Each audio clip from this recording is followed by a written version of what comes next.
All right, everybody. How's everybody doing? Welcome to Philo Sapiens, where religion meets reason and where we critique religious apologists and their arguments.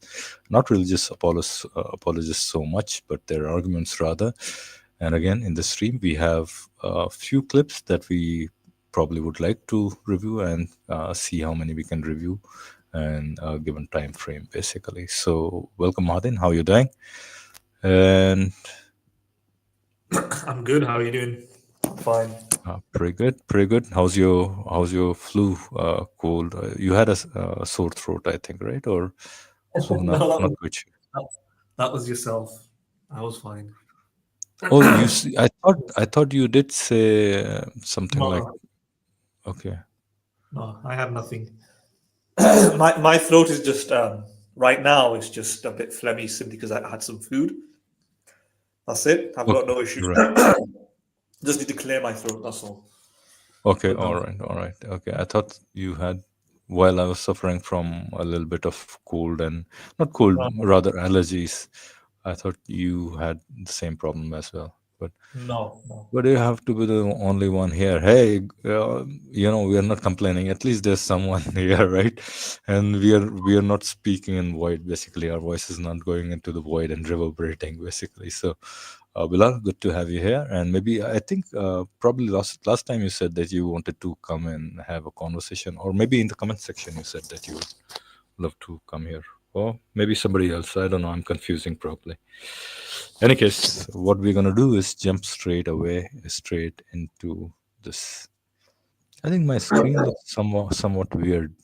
Yeah, now I changed it. Okay, all right. Okay, we have a few guys in here. Okay, let's begin the journey. Anybody who wants to jump in and say, if you want to add something as well, they might probably want to add it in the comments. And if they have some good arguments and want to join in the stream, let us know, and we'll probably just open the stream for those guests who want to, you know, put forth some arguments or something like that, right?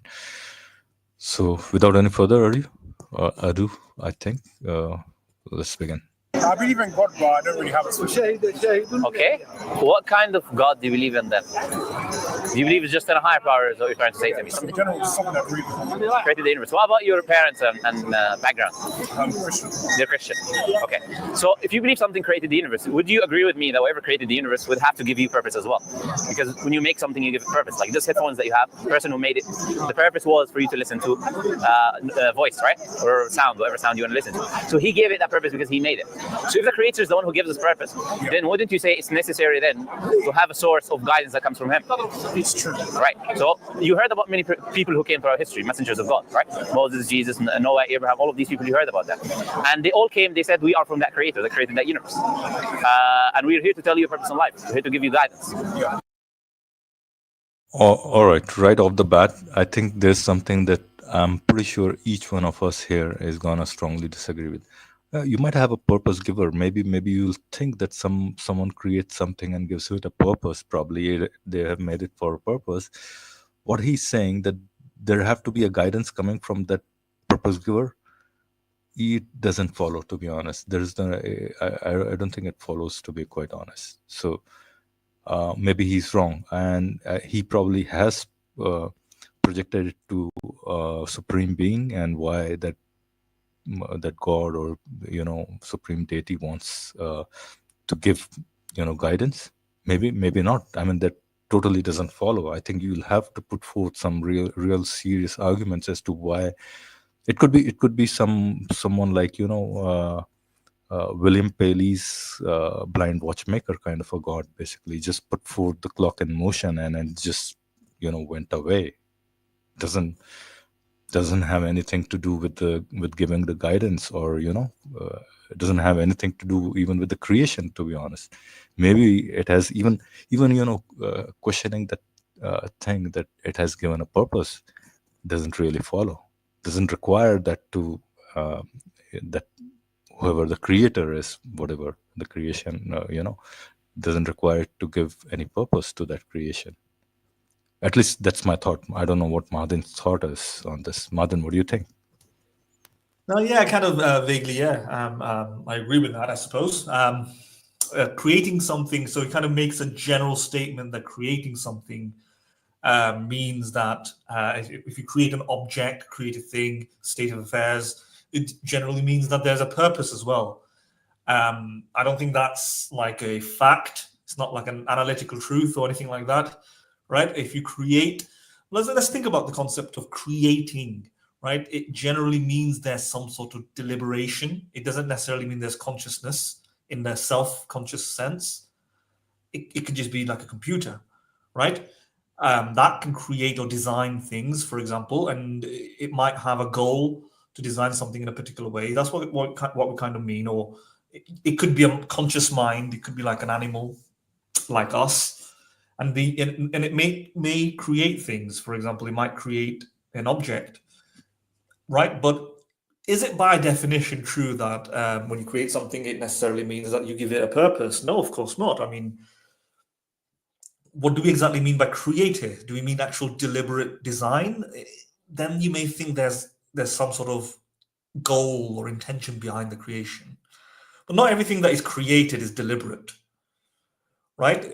Sometimes you may accidentally create something. Sometimes it could be, for example, penicillin was discovered through an accidental breakout, right?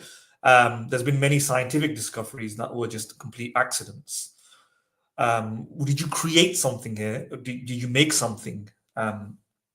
Well, in some sense, you may in a petri dish accidentally come across something, and you never really, there was no purpose behind it other than some, or it was an alternative or completely different purpose, right? Well, Madan, here's an example that maybe most won't agree with me. Basically, I mean, what's the purpose of humans creating their progenies? I don't think there is a purpose. I mean, they don't. Maybe very few of them created with a purpose, but most of the parents, at least mine, yours, and somebody else's parents, they indulged in activities, whatever, intimate activities, and Yeah. the What you mean is children were accidental. produced, but it was an accident, basically, right? The example of accidental creation. Yeah, accidental creation, basically, and that's a very prime example, right? That's a prime example. Basically. That is an example. That is an example of what I was talking about, like accidental creation, like medical discoveries or just children being formed through accidents, and you may not intend it to happen, right? And therefore, you didn't enshrine or etch within the act of creation a purpose imbued with that act, right? The procreative act did not correlate with a deliberate conscious design. In fact, it's the last thing that you're thinking about, right? Particularly if you are regretting it afterwards and you want an abortion. Yeah. So there's no purpose behind that. So clearly the act of creation does not itself involve necessarily purpose. That's why we do plenty of things accidentally. Plus, furthermore, I mean, when babies create things like really, really young minds without rational agency. For example, you may use putty, you may use Lego, and just make something, right? And that's a totally purposeless, whatever random shape that comes out of it, basically, right? There's no purpose to it. You could say that, yeah. I mean, some may say there's still a purpose, that the child has some intent, like he wants to create this house or something like that. But sometimes you're just messing around. The child is just messing around, slamming things together, right? Now, here's the thing. Yeah. Remember, nobody said the creation has to be good. It could just be a purposeless mess that you've created. Remember, the design. This is, in fact, everything. What I'm saying right now must be consistent with what people like Subur says. Design is somewhat subjective in goal. Good design. I mean, he says he can't distinguish or discriminate between good design, bad design, perfect design, imperfect design. It all depends on the goal of the creator, something like that. Right? But what if the goal of the creator is just to create a mess? Now, did you create it? Yes. Is it your choice? Yes.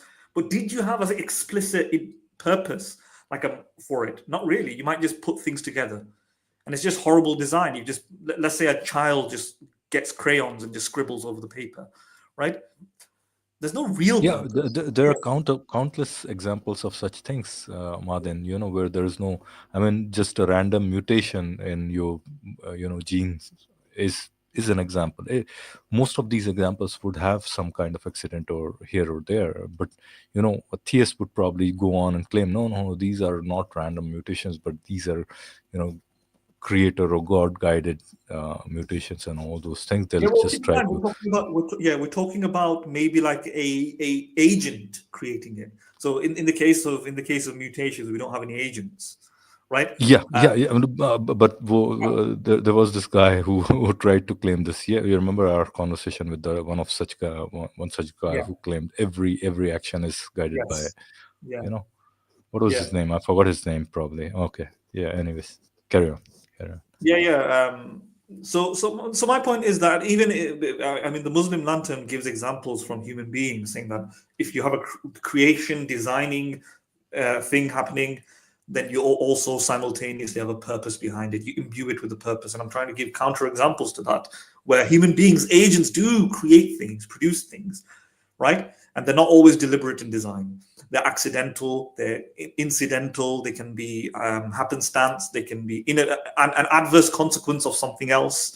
It could be a byproduct of other intentions. It can be completely non-intentional. You can be drunk, you can be passed out, you can be a child with premature reasoning and premature senses, and you just create a mess. And all of those would be, some sort of creation that you've created, but ultimately without any deliberate purpose being imbued with it. Not any sophisticated purpose, definitely not. Madan, come to think of it, Madan, even all the natural processes that we see around us, majority of those processes are purposeless. They just happen to be retroactively, or we put purpose in them post hoc, basically, ex post facto, in a sense, basically.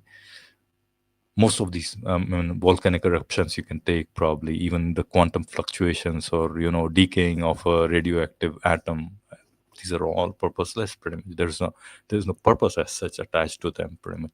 So yeah, as you're right in the sense that most of these come from an accidental happening, right? Yeah, well, I'm not giving those examples because the reason is I'm trying to. That would be somewhat off topic for the Muslim lantern, because lantern is making a comparison with agents, and to say, look, if an agent creates something through a design, then by definition it's the case that you will expect it there to be a purpose, right? An agent. Right. So in the case of what we're talking about, we're believing natural selection. I mean, that is somewhat off topic, because then we'll have to talk about whether or not that one actually is without an agent, and two, Man, I see that there is a problem of them injecting agency somewhere down the line in that process. Yeah, but two, if there isn't an agent, if there isn't an agent, it's irrelevant, because he's talking about it in the context of agents. Right. So it's irrelevant. Suppose that you prove, for example, quantum mechanics is purposeless because there was no designer, it's etc. Well, obviously he doesn't agree with that. But I think we are back to the square one. Yeah. For the sake of argument, he can say, if I do agree with that, even if I do agree with that, it doesn't detract from what I'm saying. That is that if there is an agent designing something, then there is a purpose. Can you see that? Right. His logic can stand independently. Yeah, totally. He's talking about agency designing, basically. Yes. Right. So that's why I don't want to get that involved into that. Yeah, totally. Yeah, I see your point. Even agents can create things accidentally, non-deliberately, and there's no purpose behind it. So why can't totally? Yeah, why can't that be for the nature of the universe? It could very well be that there was a committee of extraterrestrial or insanely smart or insanely dubious beings that has an intelligence that is so far defied, far flung from our understanding, and that they just have these kind of urges, and the primitive children of that civilization, they were messing around with their Play-Doh and then created our crappy universe or something. Right now, they are so bright and so intelligent that even their kids, they have so much power, they can just create these kind of universes for play. And then they discarded it. That was actually David Hume's argument. What if the universe is like a little draft, a little experiment by a bored species or some sort of AKA God or alien community, and they just created this draft of a universe very quickly. It was like a boring Tuesday. I mean, he's obviously talking about it in a relatable sense. There's Tuesday doesn't exist maybe in this kind of world, in this realm, but it was a little boring Tuesday. 7:59, Right. and he's so bored and made something. Right, Like, you know, how you smoke some weed, have a bit of drugs, and you just make something. You do something, you know, or you play cross and notes, or play Connect Four, whatever it is. Turn the TV on, something like that, something mundane, and it was just a mundane thing, and just walked off. Right, Really, Madin, Go on, sorry. can you, yeah, just sorry to interrupt you. What I did was I made the link public, and I think there were a couple of guys who wanted to join the stream, so the link is public. If you want to join and have a say, please jump in. And yes, I think you're right. I had a moment of brain fade when I brought those examples of natural processes. The point Muslim Lantern is talking about, especially thinking agents or an agency, basically, right? So my examples of bringing in natural processes, quantum fluctuations, and all those were ill-placed, basically. So yes, apologies for that. All right, so we do have Martin. Do you think we are done with that? Do you want to finish that, or shall we take someone? Someone has joined, basically.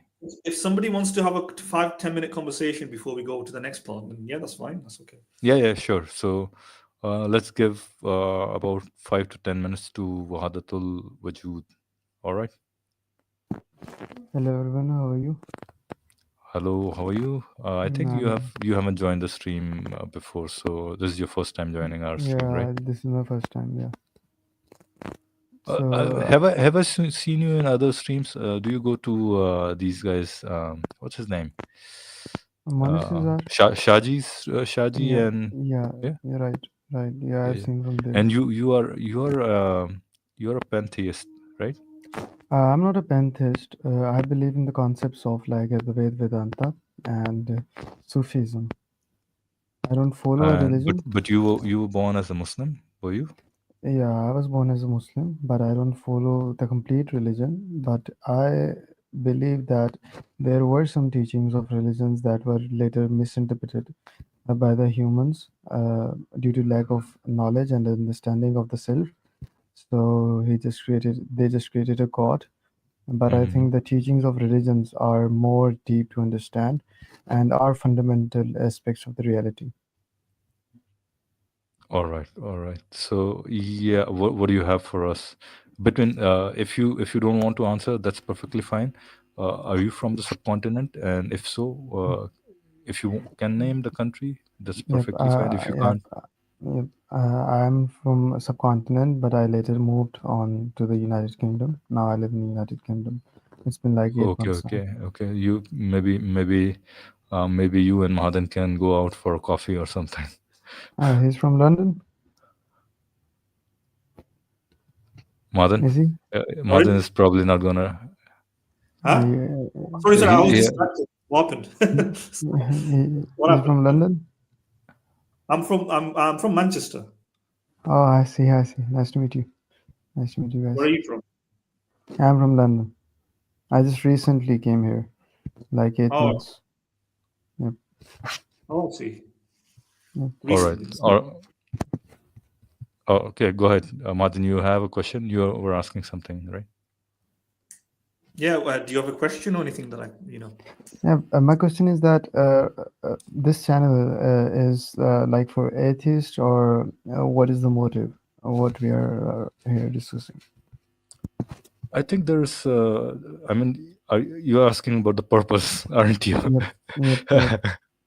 All right, that's the problem we are dealing with within this stream. Okay, so I think there is no one purpose. Probably, I think we all have a different stance. We are all agnostic atheists, and we want to promote that kind of a rational thinking, philosophical thinking, at least in the subcontinent crowd, basically, right? And what Madin and I realized when we initially started this channel was that kind of a channel was lacking in the subcontinent. We have seen a lot of channels that talk about that talk against probably religions, but they are not as philosophically savvy as probably they should be. Probably at least they haven't brought in Western analytical philosophy into the at least layman, or into the mainstream. in the So that's argument. what our at least that's what we are thinking of doing, or at least have been trying to do. I see. Have you studied Sufism by any chance? No, none I of see. us. Yeah. I see. But I think I think my I would say I would say that I have that same problem. I think our problems start with that uh, very beginning, concept of a god, right? So we don't go dive that deep into individual philosophy, right? In Sufism, there is no concept of God as an individual self maintaining the universe. So basically, Sufism believes that instead of seeking God, an atheist, like for example, an atheist can view like Sufi practices as a mean of self-discovery and personal growth. So Sufis believe that our egos are the main reasons that take ourselves as a separate entity from the God. But if we see the deeper understanding of life, this ego is not the fundamental reality, but the consciousness that is witnessing that ego is the fundamental reality. So if you go to that consciousness point, Sufis believe that consciousness is the God that every religion believes in. So that consciousness which generates, or like you can say, which illumines this whole universe and gives importance to this universe, is basically the God. Wahadat, can you hold on for a second? AEM, can you mute your mic, please?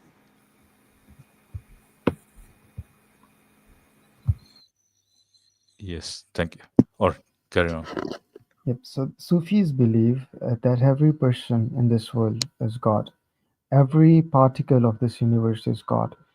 The essence of which the particle is made. Like for example, if we study the double slit experiment, there's a wave, and when there is an observer there, it changes to particle, or it just changes its form to particle. So Sufis believe that the essence through which this universe is created or appeared is the God, and you are not separate from the God. This is your ego that is making you separate from the God. So the end goal of Sufism is to do the union with the divine, where there is no ego left behind. So you just surrender your ego to the ultimate reality, and that is ultimately you, not separate from you, right? So in that case, our most of the suffering, like we have we have a suffering of death, we have a suffering of like desires, multiple desires, that all are left behind when you realize that the essence from which, like for example, Okay, the gold Wahadat, is made. Wahadat, to keep conversation short, I'll ask you, what evidence do you have for your claim? Madan, if you have any questions, please jump in. But all right, I mean, well, whatever you said, fine. That's the philosophy. That's the ideology. How do you justify it? What do you have to justify it? Why should we believe in your version of whatever ideology you're saying versus, let's say, a Christian or a Jew or a Muslim or a Hindu? Why? Why? Okay, so if you In study short, if you can quantum, keep it short, yep, yeah, that'll be yep, awesome, right? yep. If you study quantum field theory, uh, they say that all the particle and forces arise from the quantum fields that permeate all of space, right? So, if you study Sufism deeply, it also says that God is the substratum of all existence. So, it is the fundamental essence from which everything emerges. So, if you study the right now quantum field How theory, do how do you, how do you how do you know quantum field is the most fundamental thing?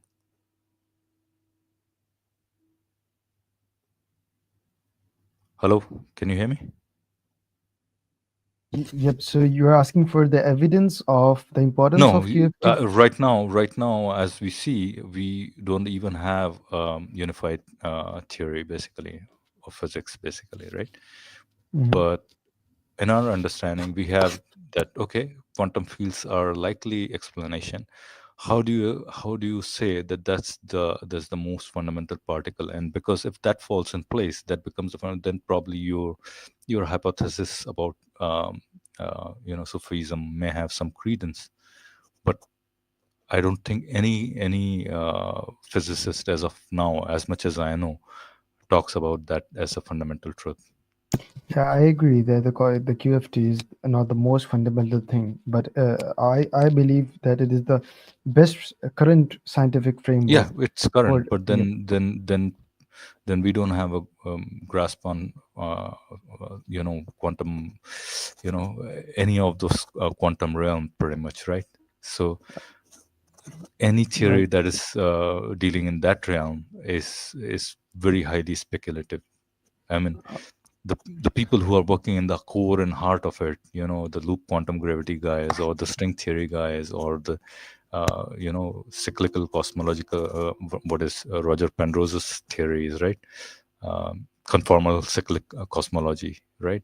Or Carol Chen model, or whatever you may have, they're all speculative as of now, right? So how do you Right. deal with that? How do you say that my understanding is based on at least some credible, physics? Okay. I'll take a general example of our daily life, that everything in this universe has a form, is in time and space, but there is an isness in everything. There is some isness, and that isness never changes. The form changes, but the isness never changes. It transfers his form to a lot of things. Our bodies will get transformed, but even before Big Bang, there is an isness, and that isness is called as God in Sufism. That everything changes, everything is temporary, but the isness on which everything is dependent on, that is the God. I hope you understand. And that isness is not a scientific framework, but that is actual reality that we all perceive in our daily life. That everything that we interact with, there is an isness in everything. Everything changes, but that isness of every form doesn't change. To be quite honest, you haven't given us anything. You have just stated the obvious. In my eyes, that's, or at least in my mind, that's a tautology, right? To be quite frank. What do you mean by isness, right? All you're saying is there is something, basically, right? Prior to something, right? And The yes, be existence, my guest. basically. Be my guest. Yes. Madan, you want to jump in? Yeah, I'm not 100% sure exactly what. Yeah, I think this is Deepak Chopra's philosophy. I think. Yeah, I mean, the idea that everything is dependent upon one another or something like Yeah, that. it's a tautological statement. I don't see a meaning in it, to be quite frank. Yeah, I well, the idea that. So, what do you mean by isness? Just in 2-3 words, isness is Existence. existence. Existence. Okay, they're just talking about existence, right? Now, how do you? Right. Why is existence in and of itself?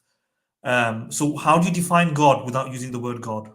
Existence, Right. is that it? Yep. Well, then I believe in your God. Okay. I am Here a you Sufi. go. There you go. I I'm mean, a Sufi. congratulations. Right? But I do believe in. Well, I mean, if that's all you mean by God is existence, Right, right? right. Yeah, this is the main concept of Sufism, that existence is the fundamental reality, and you and anything in this world is not separate from existence, it is part of it, and you are part of that. So there's only difference that your ego makes you separate, and tries to just make a god from yourself, but there is no external god. You are that reality, you are the ultimate reality. So that is the concept Right. of Sufism. So you here don't think there's this individual entity separate to anything else that's transcendent, conscious, with its own self-awareness, a personal being that might be omnipotent, omnibenevolent. None of those things that you believe this God has. You just think it's existence of any form. Right, it is the existence Right. And the transcendence is basically with the perspective of you, the learner. You just Mm. realize that there is no separate entity as God. You realize that you are not separate from him, and this is the transcendence that you do, and know the reality that you are part of that existence and you are the God. All right, Okay. I'm still trying to understand. Martin, can I just ask one question? Yeah, go. What makes this philosophy different from normal there not being any God? What is that one quality that a simple universe without any God wouldn't possess, basically? As we know, existence is, everybody takes it as an axiomatic truth, right? So what is it different about this claim of yours, which can't be had in the simple claim that there are no gods? All there is just simple universe and anything that existed prior to it. Okay, so what I heard from atheists and agnostics are that you are a separate human being living your life, and you will die one day, and there is a universe. You are not the universe ultimately, but you are a part of universe, a small part of universe that has a birth, and you will die one day, and that's it. But Sufism rejects that claim. it it says that you never came to an existence. You were already there. Your body, your form came to an existence, and your form is dependent on the word existence. So a new form is born, but the existence of that form, like in respect to semen, and then if you go before water or whatever, it was Yeah, I before. mean that's a fairly obvious thing, right? I mean, even a physicalist would agree with you in that sense, basically, that everything that you are made up of is once was a part of larger universe, pretty much, right? Right. So it So states that you never came into birth, you will never die. You are everywhere. You are not limited to this body because if you see right. So consciousness. now this is a different claim, basically, right? This is a clear different claim from what atheists or agnostics would say, right? So now the burden of proof is on you. Basically, what we see is that people are born and die. They, of course, they are made of the matter and they do die, and they do die as in their consciousness ceases to exist, pretty much as we know, basically, right? So any further claim on that consciousness or whatever that form or shape that starts to live again or remains alive after the physical death of a human being or any animal for that matter. Now the burden is on you to uh, provide evidence for that claim, right? So in what sense that starts to still stay alive? Okay, so for that we have to understand consciousness. I hope you have seen the panpsychism theory of science. So the consciousness is not something that is generated from the brain, because we have another theory neglecting it, that the hard problem of consciousness. I hope you're aware of that. So neuroscience says that brain activity differs, but the awareness of existence, the raw experience of I am, is same across all beings. So everything that is living in this universe, that raw experience of consciousness is same. Whatever is built upon that consciousness is based upon your memory, your experiences, but all that is part of energy. Or that all that things are basically some material, subtle materials, like your memory, or even subtle materials stored in your brain, and you can play with it.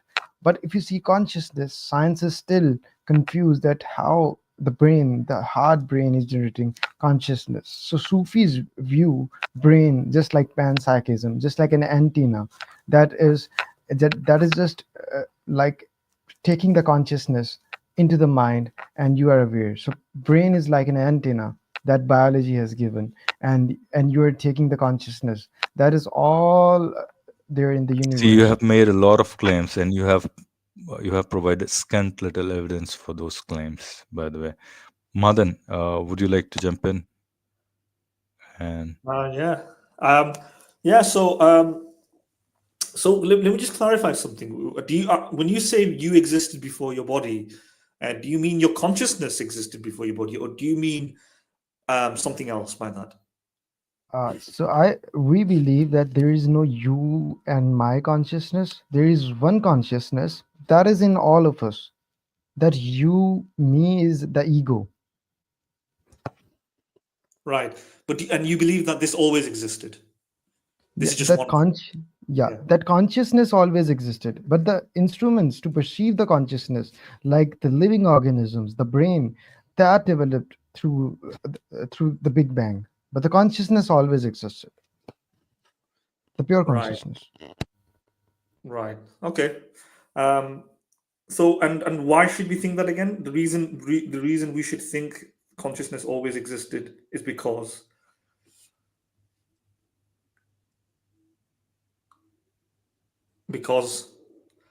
Okay. So we have to see that, like the consciousness, that is the pure consciousness. It cannot suddenly produce the consciousness.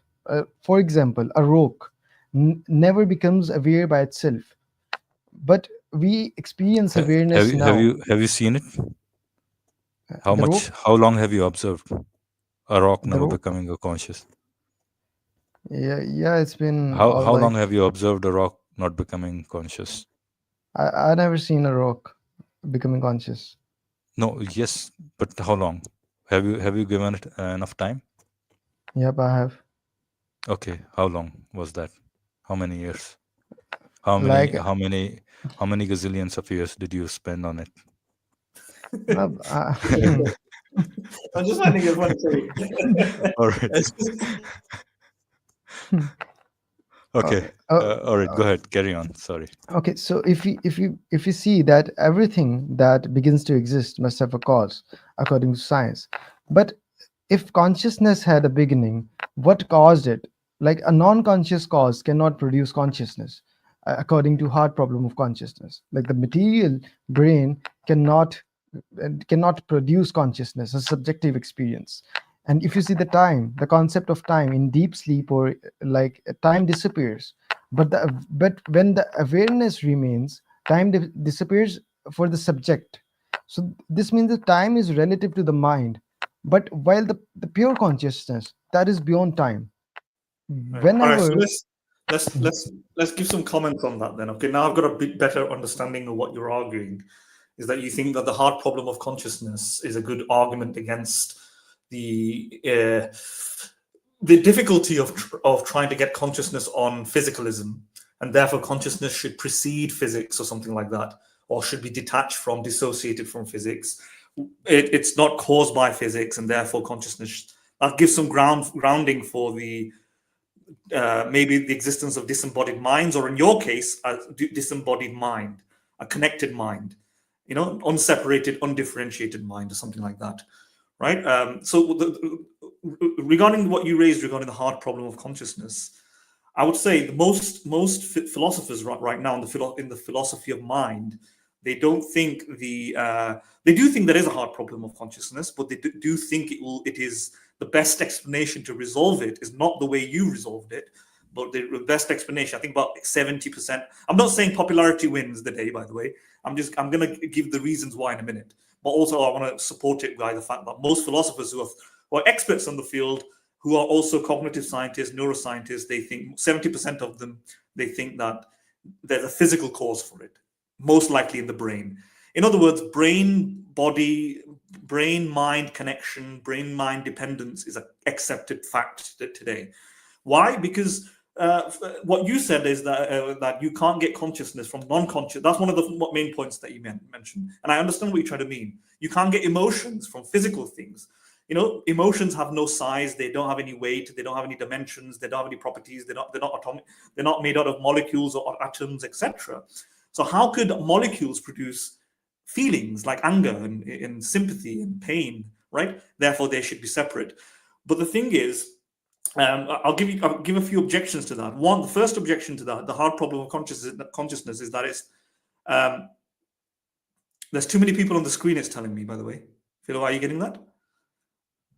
Did you get a message? Yeah, I tried to add one more guest, but it's Yeah. I can't add it. So Okay. guys, Yeah, this is not Royal Rumble. no more guests should join. No more guests should join, please. Yeah, this And is not Walak, Royal sorry, Rumble.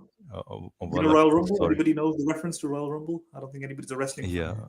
Hello, Madan. Hold on. Just a Okay, moment. go on. Walak, please, I'll take you next time on. Please remind me, because right now there are too many guests and I wanted to give Wahadat Wujood only 5 to 10 minutes, but we have gone way over time. So Yeah. Madan, we should wrap up conversation with Let me just finish. him Okay, in let 5 me just minutes. give this Yeah. point. No, I'm just Let me saying. give this point to, Let's try to finish it in 5 minutes. Yeah. Let me give this point of view to Wahadat, and next time you come on, then you can respond to it, or you can probably respond to it via email if you want. So the hard problem of consciousness, you can't get emotions out of physical things, etc., because it's so difficult to conceive. First of all, I don't think there's any metaphysical or logical problem with that. A logical problem is a logical contradiction. For example, you can't have a square and a triangle at the same time. That's impossible. There's no such hard impossibility, right? By definition, you can't have a square and a triangle, because a square has 4 sides, a triangle has 3 sides, etc. Both of them are impossible to have at the same time, simultaneously. You either have a square, you either have a triangle. You don't have that sort of difficulty. So at best, there's an improbability or difficulty to understand how emotions can come out of non-physical things, right? But then you have another counterexample, or a thought to that, which is that we see this in physics all the time. We see emergent properties arise from more fundamental properties that do not contain the qualities of the emergent properties. What do I mean by that? For example, this is like a foundational principle throughout all of physics. Yeah, take water basically. Water. One example Water is wet. water. Yeah. The wetness. Yeah, the wetness of water. Yeah, the wetness of water, the slipperiness, the transparent effects, etc. None of that exists at the level of the molecule of the hydrogen or the oxygen atom, etc., or at the level of electrons, or the level of particles, right? In fact, even a single H2O molecule is not wet. So where is it?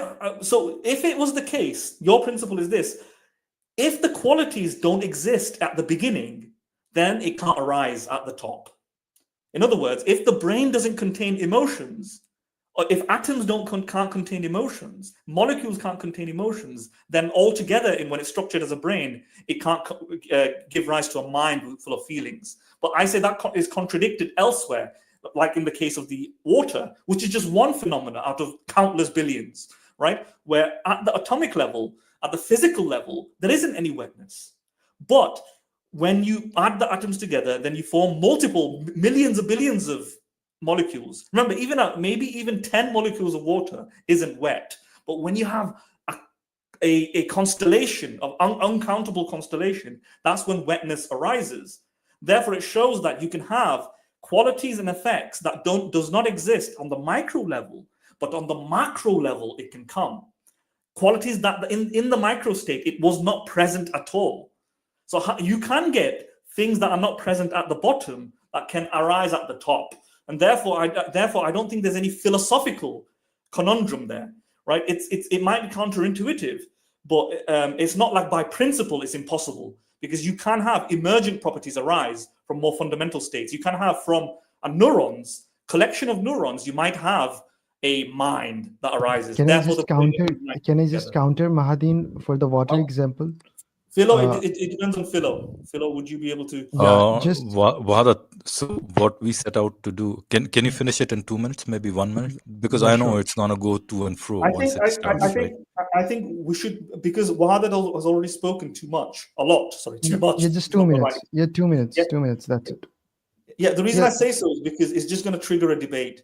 I just wanted to respond to, because we let you talk for a long time to get clarifications, and now we're responding to it. Why don't we do this, Wahadat? Yeah. Maybe next time you come in, because what I set out to do today, and this is apologies from my side, basically, because no problem. I wanted to keep stream only 1 hour long, and we still have like 4 or 5 guys waiting in the. No problem. See you guys. We want to give them time as well. So apologies from Madan and I, especially from me, because I'm the one who's shortening the stream. No problem. But But I think this is my take as well. I mean, what Mahadan has said. I think we'll talk about it next time you come in. Maybe Sure. we'll Thank start you. about Thank you, everyone. talking Thank about you. consciousness, right? Yeah, thank you. All right, all right. Thanks for dropping by, Wahadat, and sorry about that. We'll converse about it next time. All right, AEM. I think we'll give you. Sorry about that. Sorry to have you waiting. And Surajdev is next after that, and then Reflective Journey is the last person we're gonna talk. I think Valak we had to ask to leave because yeah, we didn't have enough space on the screen basically. But yeah, go on. What do you have? Yeah, thank you so much for having me here. I appreciate it. I just want to add on to what Madan said earlier. I thought it was pretty smart of like trying to connect emotions and consciousness because as an ex-Muslim, like my name suggests, I always Right. wondered like why does Allah? Well, in general, it applies to like all the Abrahamic religious gods, but just like when I was a Muslim, I was like, why is Allah getting like mad about certain things? Why is he happy about certain things? Like, does it have to do like is he a biological being? Is he also experiencing emotions? Because at the end of the day, like these are all like serotonins and dopamine and all these kind of the chemicals you have in your brain that makes you want to experience that in your qualia, the emotions. So it always kind of had me thinking like can I ask these questions to like Muslims? I don't know how they're gonna argue about that or not.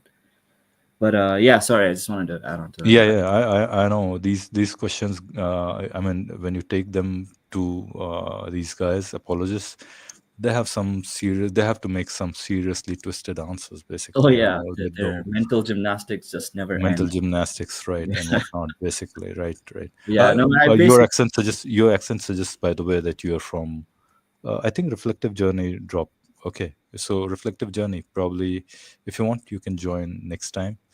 Uh, so your accent suggests that you are from Americas, probably. yeah, I live in Canada. Yeah, I'm from Canada. Okay, okay. Yeah. You haven't been to our stream earlier, right? No, it's my I'm just first time trying. actually. Yeah, This is your first time, right? yeah. Okay, I okay, saw okay. you had the little thumbnail thing going on with the Muslim lantern, and it's Right, so right. funny because I made this channel because of that guy. I've been Okay, following okay, for okay. about a year, and he's just so sneaky and annoying. To be honest with you, he's one of Yeah, the yeah. I think we were trying to do a review of one of his video clips, but okay. then I said, okay, there are quite a few guest callers, so let's Yeah, take the guest callers. So I gotcha. think maybe Madan is gonna curse me on this, but I think this was a good idea, basically, to have a conversation with other guys as well, and Yeah, we can carry on with our review later on, maybe some other day. for sure. Yeah, no, because after like trying to watch all the videos that this guy has, Muslim Lantern, Muhammad Ali, right? Muhammad Ali, right? Yeah, I watched like most of his agnostic and atheist arguments with like non-Muslims, and then after that, I kind of got into the other Dawa folks, the Sabur and Mansoor and all these guys. One thing I've started to notice was like a pattern that they have. It feels like they almost have like this workshop thing going on in the back, where they all like attended, and then because they have all the same They arguments. have training camps basically, right? Yeah, And they do exactly. train either in IERA. Earlier, they used to have training camps with IERA, Right. and probably now with Sapiens Institute, they do have. There was another guy called Adam Dean. I know he Mhm. was an instructor for Mhm. quite some time, basically. Okay. Right. So Yeah, and then yeah, like their arguments are basically, they start off with like, do you believe in God? And then they're like, the Kalam argument, something must make some, like they're all about logic and rationality until they kind of rope you into Islam. And once you're in, like nothing makes sense, but you have to. The first thing you have to do is throw away your rationality and logic. yeah, exactly. Once You have to keep you're those in, out of you the have door to once first you thing enter you have to Islam. do is to just throw it away. Yeah. Yeah, one of the videos I'm working on is pretty much this. I'm trying to compile like a bunch of hadiths and like verses from the Quran that don't make sense at all logically, and then kind of go on with like, hey, look at these Dawa folks. They're always talking about like logic and rationality when it comes to science, but when it comes to their own religion, like forget about it. Like God is the most wise, God is the most like merciful, whatever, right? He knows the best, so we're not gonna argue. So pretty much like every other Christian who argues, right? Like it's Trinity doesn't make sense. Okay. But for us it makes sense because we don't think about it. We keep it out of the door. I'm not trying to like pick on specific religions, but just trying to give an example about it. And AM, what's the link to your channel? Give it to me. I'll probably display it over here. Yeah, we don't have as big a following, but anything I can do to really promote appreciate your it. channel. I really appreciate it. I just started like 1 week ago, so I'm trying to like make more videos.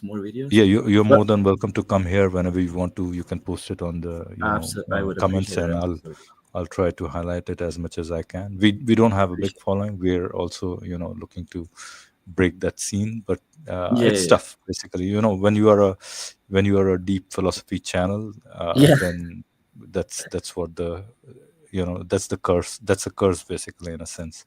No, absolutely. Like you don't have a lot of audience. Yeah. Kind of stuff. Like, I appreciate it. I'll put it in the link or in the comments here somewhere. So check it out. Apart from that, I'm still working on it. Sure. Yeah, I'll I actually just got up today. I took my day off to make a video today from my full-time work. I was like, Tina, you know what? Today I'll make a video, and then I just opened my laptop and I saw this, and I was like, wow, okay, these guys are live and talking about I saw Muhammad Ali there too, and I was like, Jesus, okay, they better hate that guy too, because if not, I'm not joining the stream.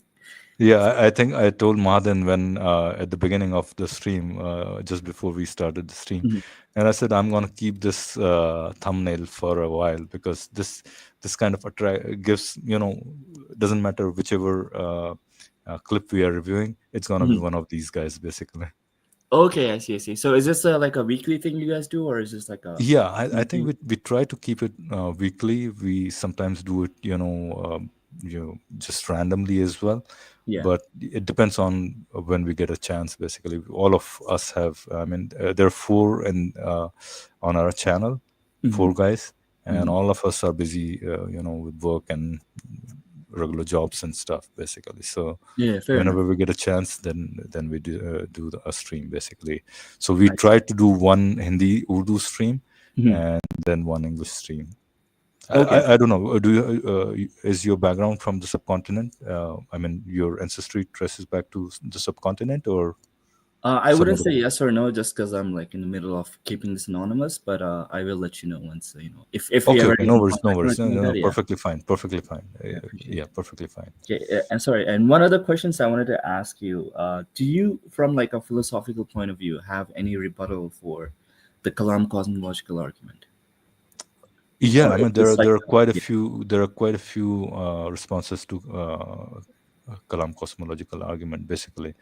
I think we might have some. Martin, do you think we have anything on our stream where we have rebutted it?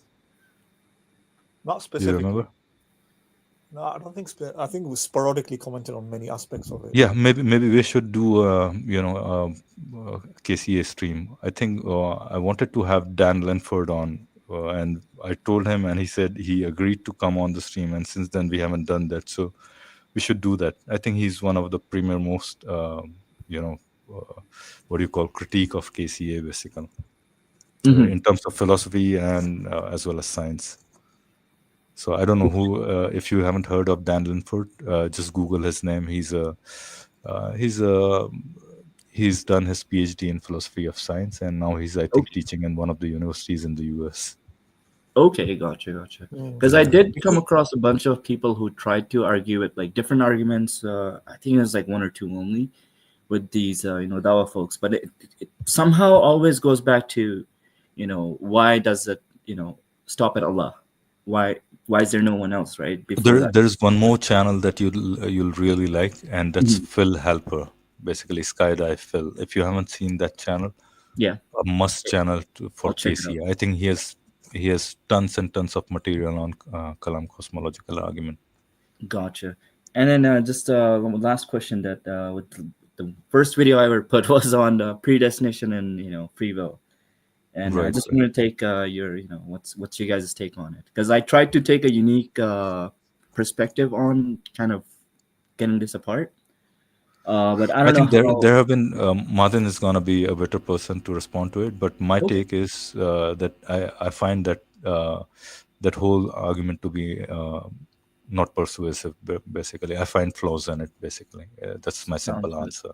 No, like from a like an Islamic point of view, or is it from like just a philosophy point of view? Because in From philosophical point of view, from basically, philosophical point there of have view, been solutions proposed to it, basically, and from philosophical point of view. But I see. Madan is one who's philosophically much more savvy than either myself or Khali or any other member, basically. So Okay, I'm more of a, Madan has studied philosophy, basically, I and see. I'm more of a like a kind of a, just because I like it, and that kind Yeah. of I have read here and there, basically. Hmm.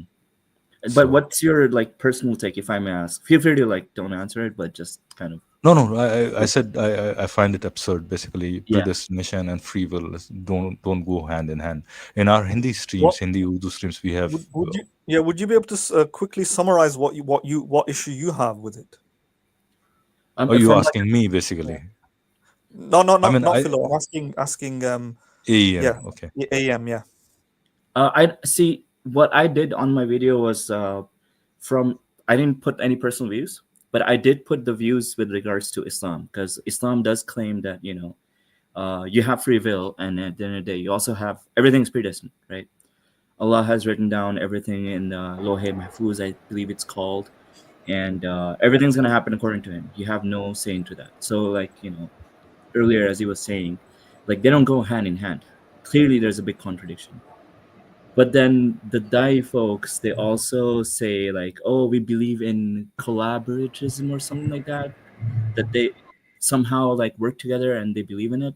It's completely Compatibilism. absurd. Is it? Compatibilism. Yeah, I don't buy it. I like 100%. It just doesn't sit together with me. But I kind of put like a movie director example in my video and tried to explain people like, okay, let's say you're a movie director, you directed a whole movie, and now it's shown in the theaters and whatnot, right? So how is anything going to change? Everything's been directed, edited, shot. Like how what makes you think that the ending's going to change? Because this is what basically Allah did according to Islam. And there's a bunch of hadiths I put in the video too, like Sahih Bukhari hadith. Those are like the undisputed. Basically, you can't argue with them. They're Sahih hadith, and like no, if you have to be a hadith rejecter to kind of not believe in that. But I basically put them up too, and that those hadiths talk about like, oh Allah, before you were born, like in the 40 days you're in the womb of your mother, Allah has already written down where you're gonna end up, heaven or hell. And then I go on talking about like, yeah, then how exactly is it making sense? Like, why are you guys trying to play mental gymnastics, this and that? A few of the people that, I mean, there's a bunch of comments of people that start fighting on it, but then a bunch of people also reach out to me and they wanted to have like a conversation about like this topic, and they brought in the compatibilism. And they basically start saying, oh, I know it doesn't make sense to us, but God is almighty and everything, and because of that, it has to work, make sense, because we believe in Allah. You get what I'm going with? All right, aim. Just before you proceed further with the everybody, subscribe to AEM's channel. It's AEM Anonymous Ex-Muslim channel. So it's highlighted right now, and yeah, please.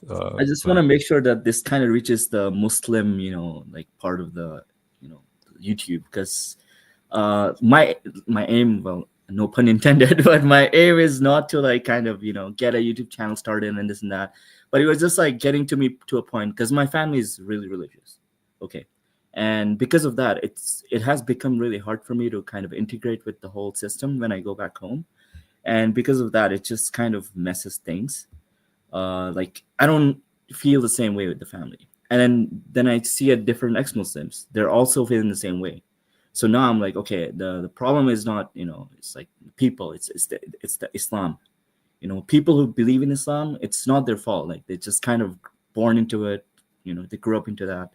But I believe like I have that responsibility to kind of just break them out of that too, just so that we can coexist in a way that we are still a family, we're still friends.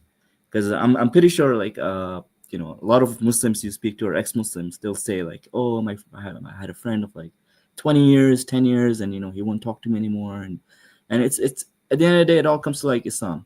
And one day I decided, you know what, F this, I'm gonna like start a channel, start to do as much as I can to get this this poisonous philosophy out of people's brains. Excuse me.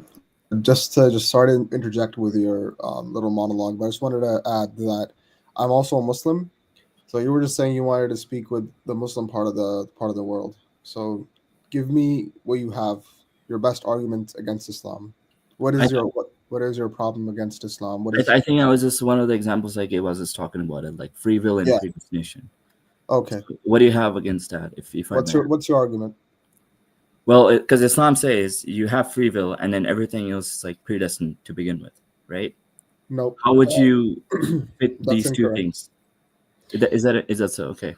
You're that's incorrect. So everything is predestined. That's an incorrect statement. Muslims, everybody does have free will. There are some things that are destined, and then some minor things that you can fill in with free will. The better question, just to help your side out, would be that Allah is supposed to be all knowing. So why would Allah create His creation and to test them if you were to go to the Jannah or to go to heaven or hell if you already knew the outcome? That would be a better question to ask. Here's my question, because that's not I don't sit good with that question. That's just because here's the thing: if Allah is all powerful, does He have the ability to go linearly forward in time? Can you time travel? Would you say Allah exists in the future too, not just right now? Okay, so that's a good Would you question. say so? You're framing it incorrectly. You're framing it incorrectly. I'm So framing time, it. so time as we know it as scientists, people, we know it as to be something that is a dimension, right? It's not something that we experience. So it doesn't experience time. He just sees time, right? If you were to search this up on Google, search up. You're explaining this to me as if you understand how Allah sees it, right? Am I correct? I'm explaining this to you as in the transformadorian. Because I think if you're trying to explain something that no human can understand, like is literally zero humans can understand this, then it's not a good argument. It's not a good point. It's not a good argument. There's no basis Albert behind Einstein it. understood it. Albert Einstein proposed this theory of time being okay, can I jump in? Can I jump in? Yeah. We also have Suraj in the background who wants to say a few things, and I know you guys in the middle of a conversation. I can stay quiet. No worries about it. Yeah. I think we should let the conversation we're having let that go through, because I think he's from a different religion. So we're having this ex-Muslim little conversation. I don't think it's appropriate to have him. I think you should do better. No, but he is. I'll have to also give in to the first speak. No, I understand, but here's आपकी जो stream है वो एक second, आपकी जो stream है पूरा मकसद ही तो यही उसका कि मुसलमानों के और गैर मुसलमानों के जो इख्तिलाफात उनको दूर करना, ठीक है? But this is okay. I understand your problem, but this is an English stream. Can you please speak in English? Philo. Yeah. One minute. What's your name? Sorry, it's just called Muslim. It says Q Muslim. Yeah, I'm not. I can't get my name. Sorry. Right. So this is an English stream. So would you be able to speak in English for everybody? Yeah, I just was speaking in English. I thought he'd understand better though. Yeah. So what were you saying in Urdu then, or Hindi or whatever it is? Sorry. I wasn't saying the same thing I was saying in English. I just said that I don't think if we're having the whole channel's basis is to have a debate against Muslims and ex-Muslims, if that's the whole base of this channel. No, it's not. Not entirely. We do implicit. I was speaking, whatever. Right. So no, our purpose isn't just one single religion. We do deal with general arguments against general religions as well. Any and every religion, right? Yeah, but because we have specifically a kind of Islamic background, a lot of our streams does focus on Islamic content, Islamic rich, as a coincidence, because we're most familiar with it. But other than that, we're not. The channel is not intrinsically or inherently about just Muslims, etc. Or Islam, so, right. All right. Yeah. So because particularly these sort of this particular stream, we are attacking. Not attacking. Attacking is not the right word. Critiquing Muslim apologists. You could say it's kind of in the kind of vicinity of that, right? Okay, well, we did invite anybody. We did invite anybody to come along and ask any question as well about anything. So it's kind of like a bit of both. So reality is, technically speaking, we are inviting Suraj as well. So he is. I mean, it depends how Philo wants it's up to you. proceed. Listen, wait. Okay, so it's up to you what decision. Just I think you can do whatever you want. We'll give you due time. No disrespect to you. I only see Q, as Madan said as well, Muslim, right? So I will address you as Q if you don't mind, right?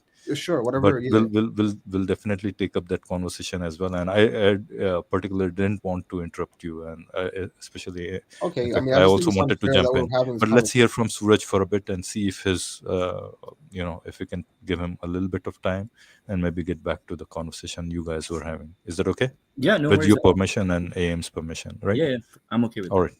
All right. Suraj, you Thank want to have a go? Thank you, Ram Ram to all. The first thing I would want to tell is that I want to talk, or I Your want to voice say. is coming from really far, as if you're sitting in Yes, some yes, place yes. called. Okay. Now, okay, okay, Yeah. Now better. Better. okay. First of all, thank you to all of you for giving me a stage, and I came to this channel with the aid of my friend, okay, who gives link of this channel. So first of all, I want to clear my side from a Hindu side. I want to speak, and please, can you please clear your side? Then we can have a talk, a meaningful conversation. Clear what? Your voice is still. I mean, your voice is now louder, but it's like there's so much disturbance that it's hard to understand you. What did you say? What was your last I sentence? yes. I will talk, or I will have a conversation from a Hindu perspective, and this is my perspective. And please, you can clear your standpoint or perspective or side into the good. No, I don't think we are looking particularly looking into Hinduism and want to clarify our doubts on No. Hinduism. Actually, the point will be talking about is God, the existence of God. So I thought this channel speaks the standpoint of atheistic point, and I want to establish the existence of God from a Hindu perspective. That's why I said that. Right. Okay. Yeah, but that conversation is gonna go on for a very long time, right? I mean, I Yes, mean, yes, yes, it's gonna be a lengthy conversation, yes, and yes. Of I'm not course. quite sure this is the right. I don't think this is the right time to Okay, carry okay, on that okay. long, lengthy If conversation. I mean, okay, but in isn't do I mean, can you sum up your argument for Hinduism in a shortish kind of okay. The maybe 30 perspective. seconds or so, Yes, kind of. yes. The perspective is that there are three features of God, which Suraj, can you hold on for a second? Can okay, you okay. clarify your mic a bit? It's like it's not clear. One second. It's as if it's rustling against something really violently, maybe, or maybe it's at my end. I don't know. Martin, can you hear him clearly? Yeah, I mean, there's a bit of a disturbance. Yeah, Is it okay now? Is it okay? yeah, it's better. Okay. Thank you. The three features, the three qualities of the God, which is the most inherent quality of God, I want to speak is the existence, the sata, or the chitta, the pureness. Okay, actually the sata, the this feature of God symbolizes knowledge, or the all knowledge perspective of God, that God knows everything. Okay, sat and ananda. Ananda is the word is blissful. The God is all blissful. So there is three features of God. Like if I take one feature in one minute, so I want to tell that Sat means all existence, that God will never die, or God, or here in Hindu perspective, which I will speak, is God is not a being. First of all, God is not a being. Here, in specific Advaitic concept, the God is represented as a supreme or the pure awareness of the consciousness. Okay, so the God is beyond any being. The God will come into a being form later. The first, or if we take out the being, the as a God, see a God in a being form, so the God can exist with his all Brahman form, or the formless, the perspective of the God. So that is called a Sat. So that the form will never decay, or that form never came into existence. That is Sat. Now, if I ask any person that suppose the you that will you want to die? Do you want to die at any time, or the people want to die at any time? The true answer will be no. Actually, we will say that yes, we will have to die, but the inner feelings, even if my father is 100 years old, I will not like that he will die. I will take him to the hospital when, even if he is 100 years old. So that what will I tell? That feelings of a human, that I will never die, and people want to acquire that position that I will never die, I will be all living. That is also a feature of God. If I tell about Sat, the all knowledgeful position of the God, that God knows all and everything, right? Okay, so even if we talk about science, right? Even if we talk about science, the main perspective of the scientist is that why we are going to so many space and we are breaking the atoms, because we want to know, right? All the scientists, physicists, they want to know what is further their boundaries. Okay, they want to know. So exactly, the humans also want to know. Okay, the first need of humans is we want to know, which will separate us from every other being of the world, right?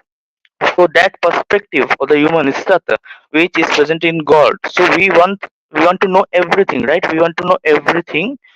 Humans want to know everything. So if we ask scientists that when your journey will come to an end, so he will tell that when we will know everything. Okay, when we will know everything. So that Yeah. perspective or that Hello. position, yes, yes. Yeah, Suraj, there is a lot of noise from your end in some literal sense and in some metaphorical sense, by the way. Sorry to say that, by the way. But yeah, I'm not quite sure. I mean, you're giving a perspective of God, basically who God is, right? And perfectly fine.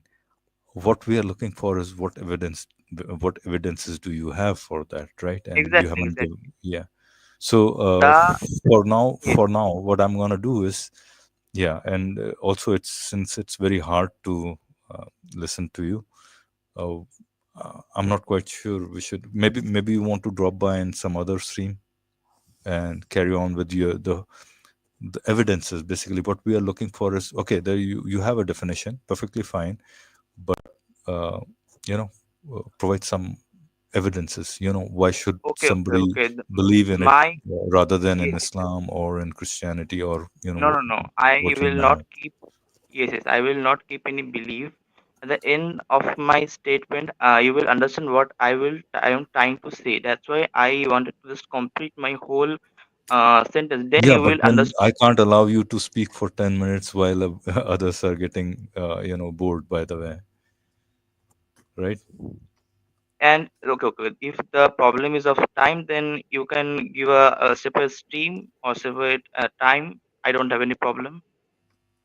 Martin, what do you think? You want to carry on, or you want to have some separate stream where If we? you, yeah, I mean, if you can get a clearer mic where we can hear you better, then Yeah, then first thing maybe. first, you need to not breathe out on your mic, right? First thing first, do not breathe out on your mic because that creates a lot of noise. Sorry, it just sounds like Yeah, you're saying not for us not to sorry. I mean breathe. that doesn't sound good He has to to breathe, you know. someone who has come He to has your to. stream for the I first think he needs time. to breathe. Yeah. No, no, no. I can understand. Sorry. Do you Right, have like a because Darth you're Vader breathing suit? out too much on your mic, basically, right? We Do you can't have a Darth understand what Vader you say. Actually, mask? Yeah. no, no, no, no. Actually, I have off my fan. I'm not having any air. That's why I'm feeling very hot. That's why. You- You're not having any air, and we are gasping for air here. Okay, yeah, Suraj. I think we'll have a conversation with you some other time when there are not too many people, and then uh, yeah, we are in more patient mode. Basically, I think we need to be more Okay, patient okay, with okay. you, listening your argument, Can I listening can to I your. just take 1 more minute Yeah, and yeah, then sure. I'm Okay, go ahead, go ahead, go ahead, go ahead. okay. Maybe sum it up really well so that we understand what your Okay, okay. contention is, right? The yes, yes, yes. The third the feature is Anandam or the bliss, or the blissful feature of the God. Now see, Mhm. every human wants bliss or the Anandam or the Sukha or the happiness in their life. If you don't have any happiness, then there is no perspective of living. So every human will need these three, that they want to live, they want to know everything, and they want to be happy. Now to what extent? To what extent? we want all knowledge, we want to live forever, and we want happiness of everything, right? We want happiness of everything. These are the very first primary features of God, at least my God. So when we ever talk about science, we say that science is developing. So when we will say that science is developing, so the science will go to one position where these three primary features the science can give to humans, and that exactly is the standpoint of Advaitic philosophy. That these three are the main features that human want, and these are also the features of God. So in this way, the humans, if you take about dharma or the philosophy, which also will take you to that position that I have told you, the three perspectives, that you will never die, or you will to know everything, and you will be all blissful, all anandam, right? So this perspective also the Advaita gives, and also the science gives. So I think this the philosophy and the science will lead human to one position, that is all supreme position. Exactly in this way, the God or the one existence or one awareness get established. Because why? If you say that there will be not any position where human can live forever, or any position when you will be able to know everything, or you any position when we will be able to have all the happiness. These are the three perspectives, or these are the three primary features of God. And if you say that these are never possible, and I will say nothing. But if you say, and which I Okay. believe that everyone believe that this is Okay, so possible, Right. you so took the 2 minutes, position of God is also getting. Suraj, Yes, yes. Suraj. You asked for 1 minute and you took 2 minutes already, right? Sorry. So time management problems you have. Okay, all right. Yeah. I think I think I yeah. think Kylie here says something interesting. He's saying join our Hindi stream. You may feel more comfortable. So if English isn't your first language, that's for anybody here, including No, no, no. Islamic Sword. I think you should join. Actually, no. Yes, yes, Yeah, yes. you should. Actually, not these two languages my mother tongue, but I can speak well in Hindi. But I will also try in English, no problem. No, your English is fine. I'm saying it's just that you might feel more comfortable, as Kylie says. Kylie Pula says more Yes, yes, yes, comfortable yes, there because I'm pretty sure you're stronger in that. And yes, it might be a more productive conversation because despite the yes, fact yes, that your English is fine, it's just that when you engage with people like myself who has a native English, or anyone else like Q here, or anyone else who are fluent in it, it can cause a bit of an issue, right? Etc. So if it's not your first language, it can still be a bit of an issue for some of us, like me and actually, like Islam. yes, Go yes. on. Actually, my So if perspective is to yes, yes. Actually, my perspective is to use some of our native or our Sanskrit words, so that outer people, or those who don't have ever heard this language, so they can get a maybe, they can know our religion or our dharma. Okay, so I love to use some basic words, so that actually I do this because I think these specific words I can't explain in English 100%. That's why I love to Mm, do this, and I think that people will also get some interest if I share these words, specific words. They will not all, but specific words. All right, okay. cool. Okay, so what we'll do is maybe you should drop by in our Hindi Urdu stream, and let's see if we can carry Yes, on yes, from this point on over there, right? yes, yes. Thank you, sir. All right, Suraj. Okay. Bye. Thank you. All right. I think Wahadatul Wujood is still in the back studio. Wahadat, if you're listening, if you want to leave, you can, because Maybe he we wants to will come back close on. the stream. Basically, I think. And for Vakas, Right. I think we did agree that uh, conversations with you and on English channel are not Hello, really. Yeah, hello. How are you doing? So we did agree the I'm other fine. time that conversations with Okay, you on just English streams are not really, I just want to know what's your today? What's your argument against We don't Islam? have any specific argument. We're talking about various topics. That's all. our argument is why we keep losing to Islamic Sword channels arguments always. That's our Okay, that's we okay. No, we are no trying to problem. find a reason for that. All right. Okay, Can we so continue the conversation we were having? Yeah, yeah, Yes. sure. Yeah. Okay. I think before you start, guys, and Go on. before anybody says anything, we are not taking Islamic- any new callers. So if you join after this point, no more callers. No more callers, please. All right. Okay, Go ahead. just let me confirm, Philo Sapiens, when will be your next stream related to Islam? Of course, your every stream is against the Islam, but the important point is that in Hindi, when you will do a stream? Wakas, I can't commit to it, but probably within next Wednesday, let's say, right? Okay, So okay, you will talk with 13th. There'll be 13th. Right? okay, okay, you will talk with this Muslim guy. I think his English is good and he is Muslim. Am I Yeah. We'll right? talk with him, right? Yeah. We're having a conversation Okay. with him. Yeah. Thanks for understanding, Wakas, right? And you understand that why it's the same thing we said to Suraj as well, right? If you can't No, really. I have no problem. I have no problem. Okay. All right. Bye All bye. right. Okay. All right. All right. Guys, carry on. Sorry, you Awesome, had thanks. to wait for that. Yeah, no worries. I was having a hard time getting his point around too, so I just didn't know if I should stay or not. But appreciate your patience too. All right, go ahead, Muslim. Muslim, what was did your you want point? to say something? Go ahead, Q rather. I would say I Q. don't really have much to say, but I was just answering a question. I think we lost where we were. Yeah. I think you were talking raising about- questions on the. Yeah. You were saying why AEM thinks that the problem of taqdeer is, or the predestination and free will is a problem, basically. Yeah, so it isn't a problem, because I think the taqdeer, as we say, the destiny, only some things are predestined, not everything, right? When is the world going to end? That is predestined, right? When is a major event going to happen? That is predestined, right? Other than that, the rest of the stuff is free will, right? Everything isn't predestined. That's So the first. are you talking from knowledge, or are you talking from assumption of how much you know of Islam? That what kind of question is that? I don't even know. What Let me put this question. Let me put this question. AEM asked it as well, and I would just just reiterate what he said as well.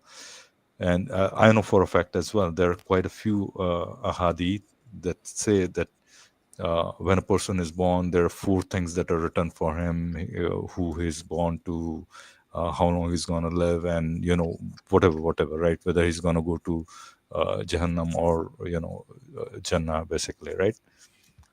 So the question that AEM asked Q for you is, when everything for a person has been written, can he act freely to change his fate that God has written for him, or Allah has That's what I written for first him? of all answered, right? The predestined. Not everything is predestined.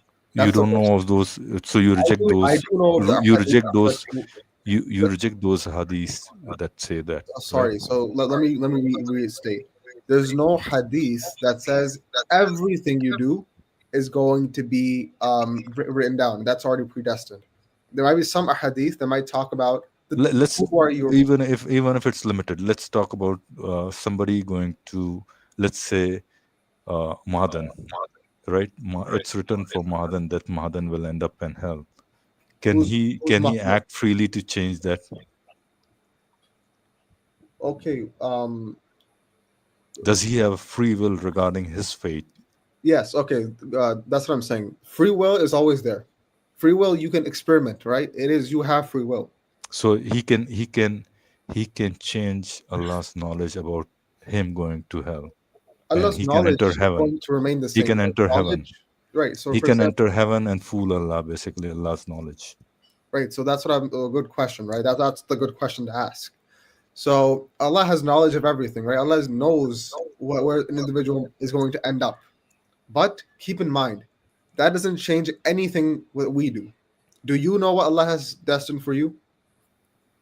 No, it doesn't. How does that see, matter? I'm not knowing. That's what I'm saying, I'm not right? knowing Allah's doesn't knowledge matter here. is not known by any of us. that doesn't change our actions. So here's the thing: Our- let's say No. Allah's knowledge knows Yeah. that I'm going to hell, right? Okay. All my life I've been doing good deeds, right? So, and at the end of the day, when I die, I go to hell. So how did that change me doing good all my life? Right. Me going to hell. Tell me, how did that change? So that's an excellently stupid question, because Okay. if you were to do all good deeds, why would you go to hell? That's not up to you. That's up to Allah, right? Allah is the one who's deciding. No, I'm asking you. Wait, I'm asking you. Now Where do you're- you grab this logic from? Like, you're saying you're gonna do good deeds your whole life, Yeah. and then you're saying, what if I end up in hell, bro? What do you mean? What if? So if you open Sahih Bukhari 7454, and if you get a chance, do you have a phone on you by any chance? Yeah. If you can quickly read that. I'll open it up. Clearly, I'll open it up. Bukhari, Yeah, what is it? thanks. 74? 7454. It's supposed to be from the Book of Tawheed. Okay.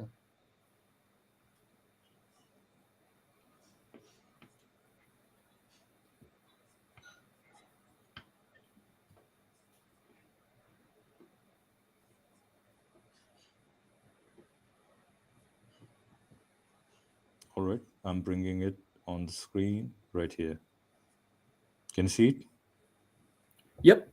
Thank you so much. All right, right here it says. Can you see it? I can see it. Yep. I don't know if Muslim can see it. I can see it. Yes, I've also read the hadith on the other screen. There you go. So this hadith basically goes against what you were saying, because Allah here clearly says He also wrote down what this individual is going to do in his life, good deeds or bad. Okay, so let's read it together, right? From what I can see here, then an angel is sent down to him by Allah, and the angel is allowed order to write 4 things: his livelihood, his day of death, his deeds, and whether he will be a wretched one or a blessed one. So what does his deeds means? Deeds has multiple meanings to it, right? So so now you're gonna pick the one that kind of suits your agenda better, or are you gonna pick the one? No, deeds. Okay, deeds. Are there good deeds? There's good deeds. There's bad deeds. There's bad. So there's both, right? So there's 2 meanings to this thing, right? So he also wrote down our actions, because at the end of the day, wait. Okay, so first of all, let's go through this first. There's 2 deeds, right? Okay. There's 2 deeds that you could have. You could have good deeds, bad deeds, deeds in the middle, right? You could have all these. I don't know if there's any good deeds in the middle in Islam. There's good or bad, right? Do you agree with that? Yeah. Okay, so that I didn't say anything wrong then. So you don't have to stop me. You said something in the middle, so I don't know what the middle is. So. I was trying to resonate with your thing. I don't know if you believed in that, but apparently you don't. So that's fine. Okay, whether it be wretched or blessed in the hereafter. Okay. Yeah. So what's your point? So here's the thing: even before that human being is born, even an embryo, like this is all written for him, like what he's gonna do, what his deeds are gonna be. Is he gonna end up in heaven or hell? So what is the point of the entire test? Is it just for me to kind of fool around in life and just 60 years of life, try to do what I can, and then all this is already written for me, what my deeds are? It's kind of like coding in a video game. All right, guys, can I Muslim Q and AEM, can I stop you for a moment? Yeah. Khayali Pulao is there after a long time in our English stream. Claps. Oh, okay. All right. So Khayali's our regular co-host on mostly Hindi English streams, but he's been missing for a while on English streams. But here he is today. All right, carry on. So Khayali, if you want to add anything, please go ahead. So I don't know if you're deeds. there or not. So one of you may do good deeds, characteristics of the people of the paradise, so much that there's nothing except a cubit between him and paradise, and what has been written for him decides his behavior. And he starts doing evil deeds, characteristics for people of hell and heaven, ultimately enters hellfire. And one of you may do evil deeds or characteristics of the people of the hellfire, so that there's nothing except a cubit of him. So yeah, you have to read this part too. This is also giving you more explanation on this. Okay. Can you explain that to me, please? Yeah. So this is also I think what this is trying to say here is that if you do, sorry, just a question. Did you know about this hadith before you read this? I think I came across it. I think I did. Did you come across it or did you read it? I think I came across it. Okay, you just came across it. Sounds good. Go ahead. Sorry. Okay, so this is what I think what it's trying to explain here is that if you do a good deed, right, Allah will cause a chain of reactions to allow you to go in the right direction. Is that your interpretation, or is it What something? is okay? Give me your interpretation. Give me your what do you think this is saying? The last part? I Sure. think Yeah, interpretation is pretty part. clear, as in it has to be read directly, unless until you have a reason to extrapolate from what is written in there, right? Exactly. I don't know why Q is trying to What is your reason to extrapolate it No, to what you okay. think is That's true? because I've done more research on literature, so you No, can't take a hadith. you have done more research, and the other because other scholars found a problem in it as well, and that's why they extrapolated. What is your reason? I'm No, saying, what because is your if you solid reason? listen, if you take any verse or any hadith and you put it in a vacuum, it can sound bad or good. But tell Yeah, me the but interpretation, then anyways. Doesn't the other matter. thing can be said as well, right? Because they'll have to find a reason to, they'll you can always justify everything or anything pretty much by looking here and there in the text pretty much. That's what I'm saying, right? Why Okay, don't you okay. take it as on a face value, as in All what right, is I'll written take in it as a there, as face in, value and I'll do what you're saying, right? So what is your interpretation, AEM? I'm saying, okay, this is me, Philo, by the way, right? Sorry, Oh, I did you was want to saying, talk to right? I was Philo or Philo, me? talking. I don't know am I if you speaking to confused you us or two, basically. Yeah, I don't know if you okay? confused two of us, No, by the I, way. I didn't confuse you. I heard what you said, right? So I was just asking Okay, AEM. okay. Let's yeah. Go ahead, AM, I if don't, you want. okay, Go I ahead, don't think jump I've in. tried to find interpretations in this as one. This is a pretty long hadith in detail. It's not just giving you 2 words or 3 words saying, you know what, it's kind of vague, find your own interpretation. No, I think it's a good 10, 12 lines here, and it describes everything. I don't think there's an interpretation from my side. I'm just explaining you what I'm reading. But you go on further saying, oh, there's good deeds, there's bad deeds, So maybe okay, there's no, something no. in the middle. Do what do you think? Just tell me what you think of this I hadith. think it's pretty straightforward. God is just saying, "Hey, look, before you're even born, I send an angel, and it's just gonna write everything for you. You know what your deeds are gonna be, when you're gonna die. Whether you're gonna go to heaven or hell. All these things are just written for you, even before you have the ability to think or breathe, because you're still in the womb. So I think that's a little unfair, eh? That sounds like predestination to me, determinism. And then All right, sure. once you're born, Well, you get even that if illusion so of let's take free this. will. Okay, so let's just take this as you're saying, right? Everything is predestined, right? Mhm. How does that change your actions now? What are you going to do now? Sorry? So every single thing, Yeah. right, is predestined. Yeah. I'll give you that, right? Now, how does that change your actions? It doesn't. Look, here's the thing. Here's the thing. I can live my I life can the live way my I life want. the way I want. So, I mean, that would be Sorry, the I'm point. hearing You can't echo. change your actions in that case. Sorry, I'm hearing sorry, I'm echo. hearing echo. Is there? Am I audible? Hello, hi, Philo. So when Yeah, when one you're person you're audible. You're audible. when one person is talking, talking, everybody else try and mute. Otherwise, you're gonna have all these multiple echoes.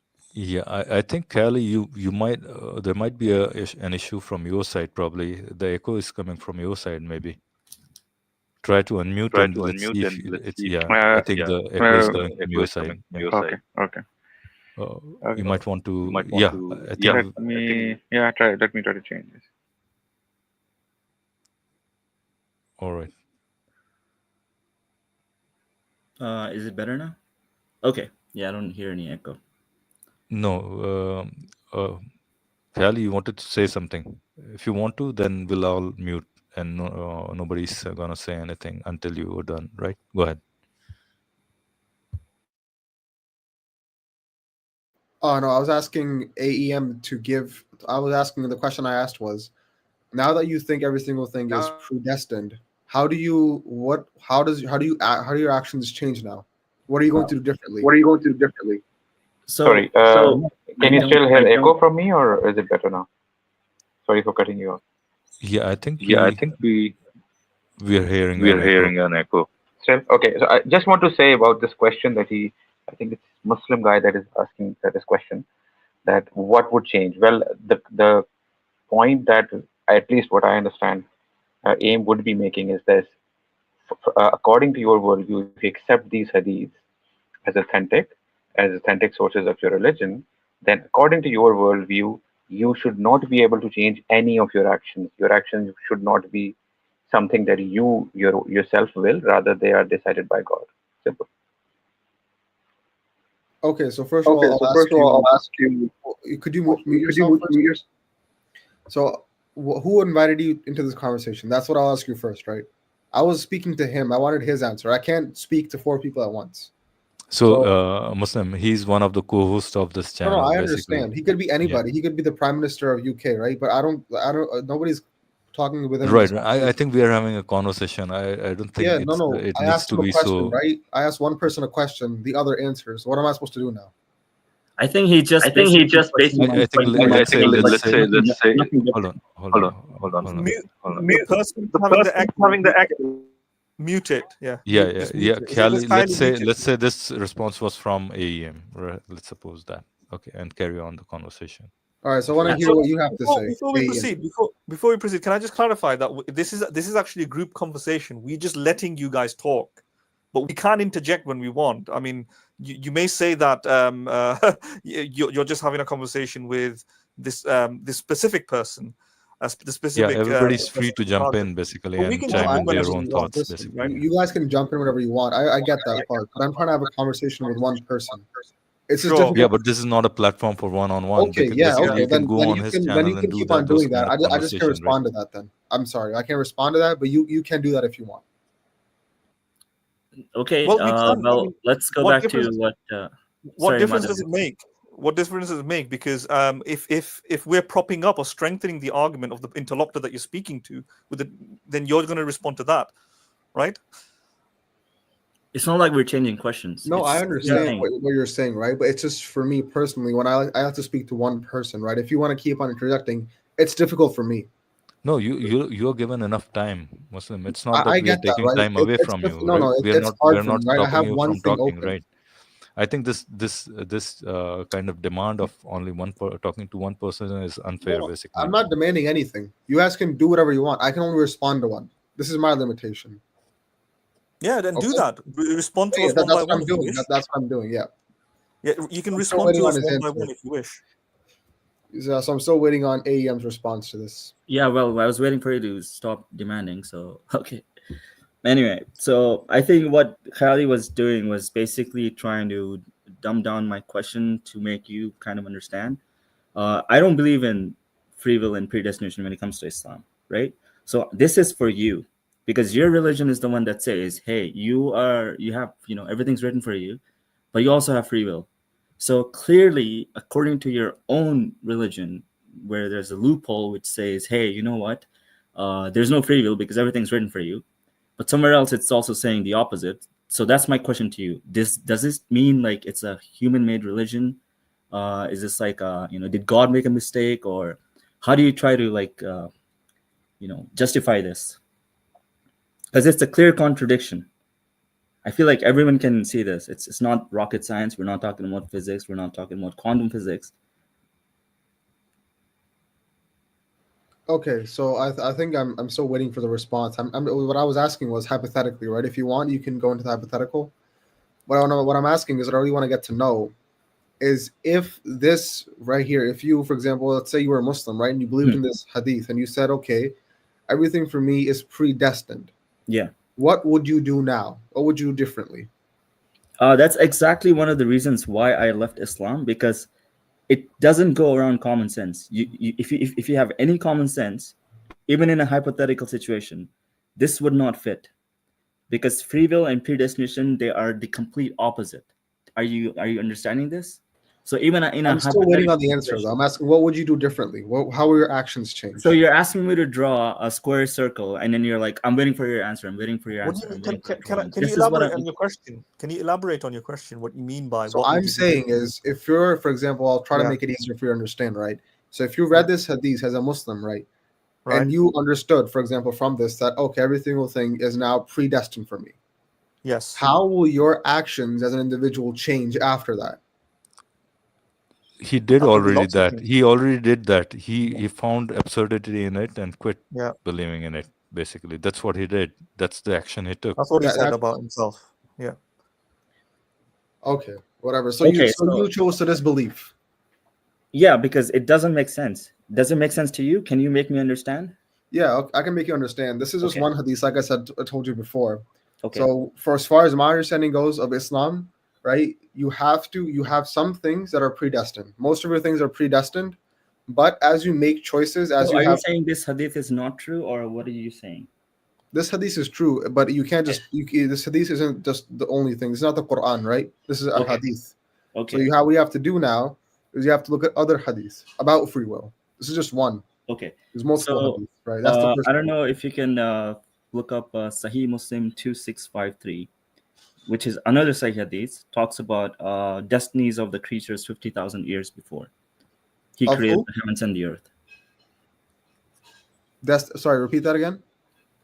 So I'll just post this link in the actually comments here, Okay. so that you can kind of if I can find it here.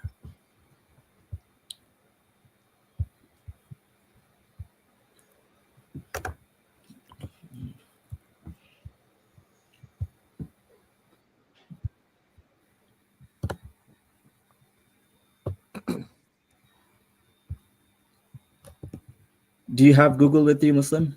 If you want to just Google for me. Yeah. My stuff But is all what I was asking you first is let's go through this one It's gonna be first. a little Right? bit to find me. But if you can look up hadith number Sahih Muslim 2653.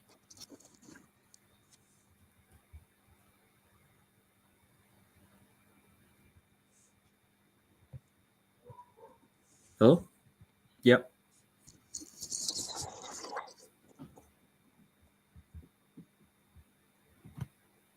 There you go.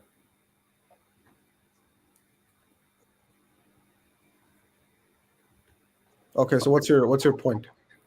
So 50,000 years before even anything was created, I don't know why it says measures of quality. The link I have, Hadith CC, it says destinies of the creatures. So I believe they're interchanging the words because it's the book of destiny. So 50,000 years ago, everyone's quality of life's been written. Who's gonna have, what exactly? No, your translation's incorrect. No, I'm looking from the hadithnc.com. That's the one I got a lot of hadiths from. Yeah, no, your translation is incorrect. My translation. Okay, so there's translation problems now.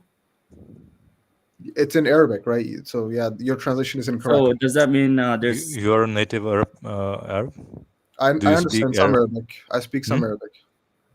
All right. Okay. Okay. So sounds- some Arabic means you can understand Arabic better than the translators who translated these hadiths. The person, no, that the translation that he did doesn't make any sense. I'm telling you, it's incorrect.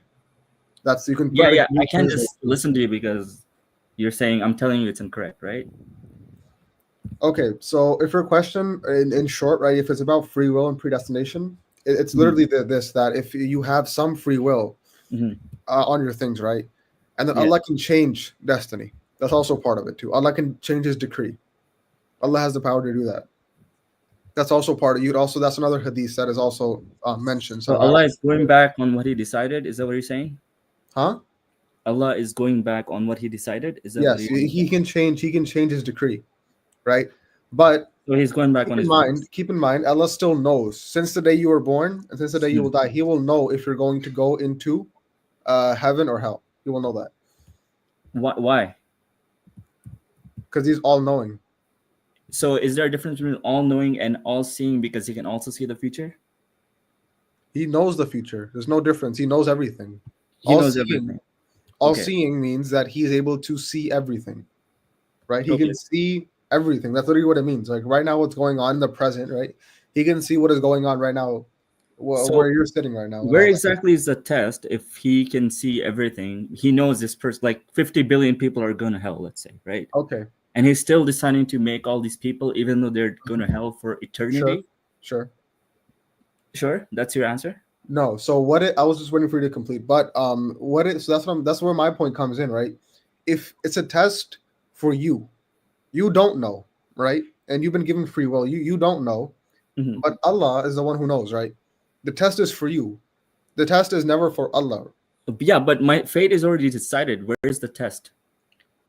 The test is for you. You have to do good deeds in order Yeah. to make sure How, you how go is in. it how is The it a test went test through that an hadith. that a It student has says, already failed without him knowing, basically, right? No, How is that's it a not. test? No, the teacher can know that a student might fail. He will still give him the test. no, that's guesswork. Then, That's so not you known. understand what a true free will is. I think we discussed it in our last stream. Khayali and I discussed it, but it was in Hindi Urdu. You understand that, so probably you might want to check that stream out. All right. Our very last stream, Hindi Urdu stream. You probably would love to listen to that. Okay. So Khayali and I I don't illustrate think. that there is a serious problem with the definition of free will, and then how you're using it over here. All right. Yeah, Okay. By the way, let me just I found you the hadith and guys- I just posted the link in the bio there, Phil. Okay. Yeah. Let me just interject for a minute. So, do you believe? I'll call you Muslim or Q. Q. Do you believe that you can will something that is different or contrary to what was destined? Sorry. Repeat your. What did you say? Sorry. I'm asking you. Do you believe that you can will something that is different or contrary to what was destined? How can I know that? No, I'm asking you. I'm not saying you can know that. I'm asking you. Do you? Is it consistent with your philosophy to reconcile free will with predestination? So the hadith that you brought up for predestination, right? That's one of the hadiths. There's multiple hadiths that say that it could be changed. So in actual terms, what Islam teaches is that some things are predestined, some things you can change, right? So if you think that's not complete free will, that's up to you. But if any individual living in this world understands that they have free will, you can do whatever you want. You don't have, there's no limitations on your free will, right? This is my explanation for it. If I'm not explaining it well enough and you guys are happy with it, that's fine. I can move to a different topic that I think that might actually. That's one of the things that Muslim Lantern does. So for example, let's say on June 22, instead of eating an orange, you can have a banana. Suppose it was predestined for you to eat a banana. Sorry, predestined to eat an orange. But if you wanted that, you can definitely contradict that predestination, go against Allah's will, and have an orange. That's what you think you can do. Allah's will doesn't act upon small things. Small things aren't what Allah's will is based upon. If it was a big event, it doesn't matter if it's small or big, because at the end of the day, right? he's So if it was a big event, all-powerful. right? You could have then you can't change it, right? It's obviously predestined. Allah's gonna make it happen, regardless of what you do. So, do you understand the butterfly effect there, Muslim? How small things lead to big things? No, I don't know about what you're referencing to. Okay, so it's basically like any small action you do in life has a big consequence moving forward around you or in your life, right? So if Allah is not, he doesn't care about the small things you do, then at the end of the day, like the small things become big things. So you're basically saying that he's not in control of the small things, just the big things. And he's being ignorant about the small things. But I say he doesn't do it. Right? Sorry? So I said that he doesn't control it on purpose. I didn't say, but anyways, also, do you believe in the Quran? So you can't just say anyways and move on. You didn't complete your point. I don't know what to tell you. Like I tried to explain it to you. I don't know if you guys get it. What is a big thing versus a small thing?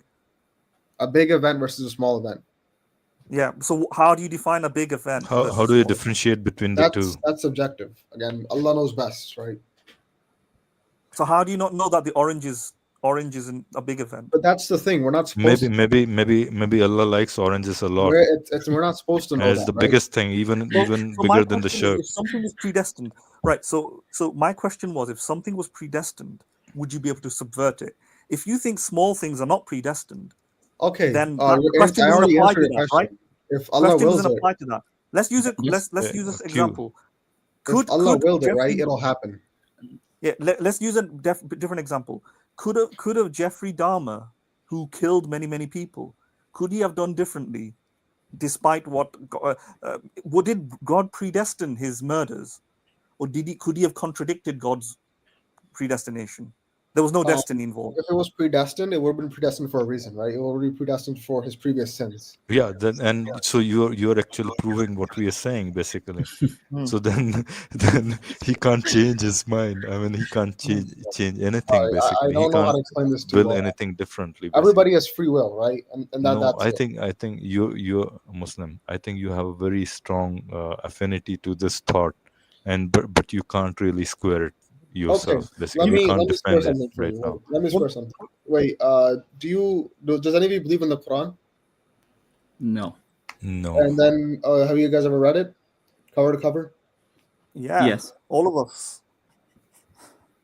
Okay. So and as you were reading it, you never thought this is from God. You always thought this was from, for example, something else. Maybe a human wrote it. No, Right? no. I No. look.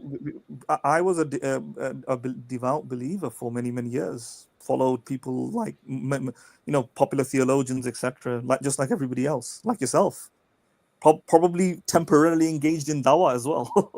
For a small period of time. So it was never the case that I didn't believe it at all at any point. No. So well, I'm asking right now. Do you believe that this is the word of God or no? No. We already said no. I mean, But what is this got to do if with we the free did, will then we debate? would be Muslim like you, right? What do you believe it is then? Do you think it's somebody else wrote it or Muhammad? Yeah. Okay. Yeah. Are we moving on topic though? Subtly moving off topic because I think we Yeah, got I think we have we moved past the. No, listen. But I think before we move I hope on, you're Muslim. trying to connect that topic to this topic. There. No, I'm not. I don't know what to tell you. I think I've given my answer. If you guys don't find it satisfactory, No, but that's do fine. you not see a problem in your answers basically? No, I right? don't. You I said don't see a problem. you I haven't said studied those hadith. I'm probably going to study them later on, some point today, and probably find a good answer to it. But right now, I think it makes sense to me. I don't know how I can make it sense to you, but yeah. Yeah. All right. The That's reason my maybe answer. the reason maybe let's define Let's define these concepts. What does predestination mean? Okay. Predestination means something is predestined. No, you're just it is repeating the written. word. It is bound to happen. It is something that is bound to happen, right? Can you explain it without using the word predestined? Yeah, something as Sapien said, something that is bound to happen. Something is bound to happen. You believe that it was a destiny maker put it there. An agent created like a timeline, a story, a production, a movie, almost like a movie, movie, right? Movie script. Yeah. Now, what do you think free will means? Free will means you have the absolute freedom to do whatever you want. Right. Now, can a actor in this movie that is predestined have the free will to do in a movie that is predestined? Can one of the actors do something different to the script? No. Okay. So, unless you believe that it's not entirely scripted, and that's how free will plays a role, if it's entirely scripted, then free will can't play a role. Is that right? Yeah. Okay. Do you believe, therefore, some parts of the world doesn't have a script? I didn't get your. What does that mean? I don't understand. The only way it seems as though you can have an actor do contrary to any script or not abide by any script is if there isn't a script. Yeah. Yeah, that's what I'm trying to say. So you must believe, therefore, some parts of the world is not scripted. Well, then it's either all of it or it's either none of it. Then. No. Right. As Muslims, we believe like either everybody's life is destined or if it isn't destined. But yeah, keep going. No, my push. I'm trying to figure out how you understand it. That's why I'm asking you these questions. All right, I understand it as simply like I said. Some major things are predestined to happen, right? And they don't contradict your free will, right? Then there's the major everyday. How though? Wait. That's the point where it gets tricky. Remember the predestinator. So whether whether you go to. It's like a director of a movie, and he scripts every plot line, every storyline. Yeah, no, everything isn't scripted by God, right? It's like AI, right? If you were to give AI a prompt in seven different times, right, it'll give you a different response every single time. Similar to how humans function, right, on Earth. If you were to send out humans, they would do different actions. Allah knows what actions they'll commit, but He doesn't. He isn't predestining. He doesn't predisposing their responses. Their responses are never affected. Free will is always present. There's multiple things or the other factors that can happen, right? An individual could be angry, have a bad day, and find out So his you're mother saying, passed away. so Let me now complete what I'm you saying. understand So the problem in your somebody, answer. let me complete what Sorry. I'm saying. So if Sure. somebody's sad already, right? Somebody has a bad day, and then they find out their mother has also passed away, right? That's a bad thing. And then they get angry at somebody else, right? And they want to kill them. You know this is a problem for you. You understand that. That Why? stuff isn't predestined, right? That stuff isn't predestined. He has free will. That individual has free will to do whatever he Muslim, can you wants. hear me? Can you hear me? I can hear. Yes. Yes. Please let me speak as well. All right. So you understand why this is a huge problem for you, right?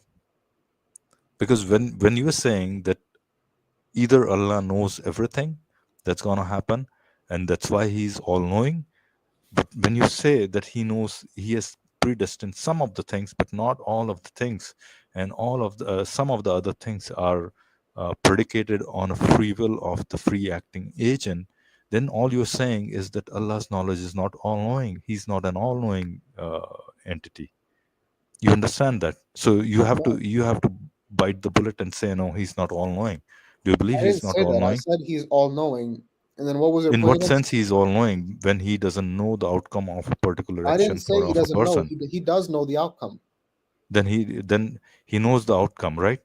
And He Yes. knows the outcome well before the person has acted. Yes. So can that person do anything to counter that action, to change it from Allah's knowledge? That person, what Allah's knowledge is Can not that what is person going to act in happen, a right? way that is that Okay, is I'm answering your out of question, His right? free Listen, will, you have to that's listen to not my answer, predestined please. by the You have to sorry? listen to my answer, right? So Allah's knowledge isn't what the person is doing. It's just what the outcome is, right? The outcome, how it came to be, is that person's free will. See, you what you are not understanding is Allah's knowledge is exactly what Madin talked about, a script. Allah's knowledge acts like a script. I'll tell you why, though. I think before, let me just intervene here. I actually kind of agree with what Muslim is saying in the sense that, and this is actually kind of accepted within philosophical kind of work as well, that a prophesier who can see the future isn't determining or dictating the future. A prophesier. So if there's like somebody who can see the future, right? It doesn't mean that the other person didn't have any free No, will, we are not right? talking about the actor, whether he's an actor or not. No. Just Let's say one God is minute. not the actor. I'm saying That's not the prophesier. problem. Can somebody Hold on, if Philo. see Madan, that the prophesier is not the same thing as I know God's it's not. That's what I'm knowledge, saying. basically. Yeah. Philo, just one minute. Give me 1 second. Give me 1 second. Yeah. I'm making the point. I'm saying I actually do agree with how the Muslim is thinking, in the sense that if there's a prophesier and you can see the future, it doesn't necessarily mean that if there's an actor who's, let's say, he's going to catch the train at 2 a.m. in the morning, if the prophesier knows that the actor is going to catch the train, Brian is going to catch a train in the morning, that doesn't mean there's no free will. It just means there's somebody who can predict the future. Now, it depends on the reason why he can predict the future. That determines whether or not there is no free will or not. So it could be like a Laplace's demon, where Yeah, but there's it's not God is not a just prophesier. That's the difference. I know That analogy doesn't fit hold in. on, Philo, just 1 minute. I am building up to the. I've been quiet all this time, so I'm building up to the point. So if a prophesier can, so it doesn't necessarily mean that if you can predict the future, know the future, or you have knowledge. It's not the case that God, a person's knowledge being correct means that if any future being can contradict it, that's the only way to have free will, which is nonsensical, right? In the sense that if there's a prophesier, he will obviously know whether or not Brian is going to pick oranges or bananas, right? And whatever he picks, he's not going to be able to change his mind after that. But it still came out through his free will. That's it. Now, it's nonsensical in that sense to say, for example, Brian will then be able to pick something else, because even if he's going to change his mind 1,000 times, the prophesier will predict it 1,000 times correctly. So in that sense, it's entirely possible to have knowledge and free will or free agency. You know, the difference is what you were trying to getting at, and I wanted to emphasize this because the Muslim is thinking about it is in terms of just a prophesier and not having a knowledge. When you're a creator, when you're a maker, and not just a prophesier, when you create the world, then you're creating the script as well, right? Then you're creating the script as well, and therefore you're also creating the moments, the time, the sequences, and everything, right? And that's what creates the disturbance, I think. I'm not sure exactly if that, Philo, you were going to go and say that when you were trying to interject. I mean that's I think what I get your exactly point there, it is, Martin. right? I think what you're trying to say is like the Muslims generally tend to confuse God as a prophesier. Exactly. And they see it just from that lens. Instead of seeing it as the all creator, all script writer, all the stuff. They throw that out of the window and just keep the fact that, oh, he's a prophesier, he knows what's going to happen. Absolutely. Yeah. Okay. No, I completely agree with that. Yeah. I think that's what Muslim here is trying to do too. He's just seeing in terms of I think exactly, yeah. So, okay, I mean, just one moment, Muslim, before you respond. KP, is that Kali? Kali, I don't know. I haven't seen your this. Kali, is that Kali? Yeah, this is me. Yeah, this is me. Who's that? Okay. Kelly, something is really weird going on with your voice. I can't hear it properly. Kylie's turned into a jinn. Kelly's turning into a jinn. Okay, now it's better. Kelly? Yeah, I think you changed your, you came with your old ID. All right. So I think, yeah, whatever the philosopher mindset is, that's what I'm thinking of it as. But you guys can make your own thing. I think you've already explained, as we were speaking, Sapiens, so that there's flaws in the argumentation of the free will versus free will versus predestination, right? The argument does have flaws. I just don't know them yet, right? I haven't come across this. This isn't my specialty. My specialty lies within the Quran, right? If you guys have any contradictions or if you have any doubt that it's the word of God, I can prove that to you, right? My answer might not be sufficient for this, but it will be sufficient for the other stuff, right? Yeah, but isn't predestination also part of the Quran too? Sorry? We have to applaud you for that, to at least say that that's not your specialty, and we do applaud you for that. At least I do. Okay, so I guess we can. I don't know. I mean, I think if we can't lift off from the concept of God, then how can we go on to a certain text and just talk about it? I think that's at least fundamental roadblock for me. Sorry? I think you're thinking of it incorrectly. So the first thing is, as Muslims, we believe that the Quran is a supreme thing. The Hadith can be somewhat incorrect, or wording could be incorrect to some extent, but the Quran is word for word correct. Okay, so that's the first thing, right? First, I have to tell you. Why so? Can I ask you why is that the difference between Quran and Hadith? So the Quran is the first supreme thing that we go to. I have to prove that to you first. I have to show you that this is correct. Then you can do whatever you want with a hadith, right? And what was your question? Sorry, my question was, why is Quran on that level and hadiths not, even though they're both compiled and written by people, like handwritten? So why do you think so? What do you think? Do you think Quran came down on like a special, handwritten by Allah, or was it like? So the Quran is the word of God, right? And the hadith is the word. No, I get you, which is claimed by. I think he's talking about the epistemology, as in why you think epistemically one has to be trusted more than the other, when the methods they have come down to you as of now. Exactly. Thank you, are the same methods, basically the transmission methods, basically, right? Okay, so one is claimed to be the word of God, and one is claimed to be the word of Muhammad, which is a human being, a prophet, and God is God. So there's a difference, right? That's no, you see, I think you are answering a different question than what was asked of you, right? The question was, how can you not trust a hadith literature, whereas you are trusting Quran a lot? Right, so I didn't say I wasn't. And you're just answering by giving an answer, which everybody gives, is that because Quran comes from the God or from Allah. No. I trust in hadith, right?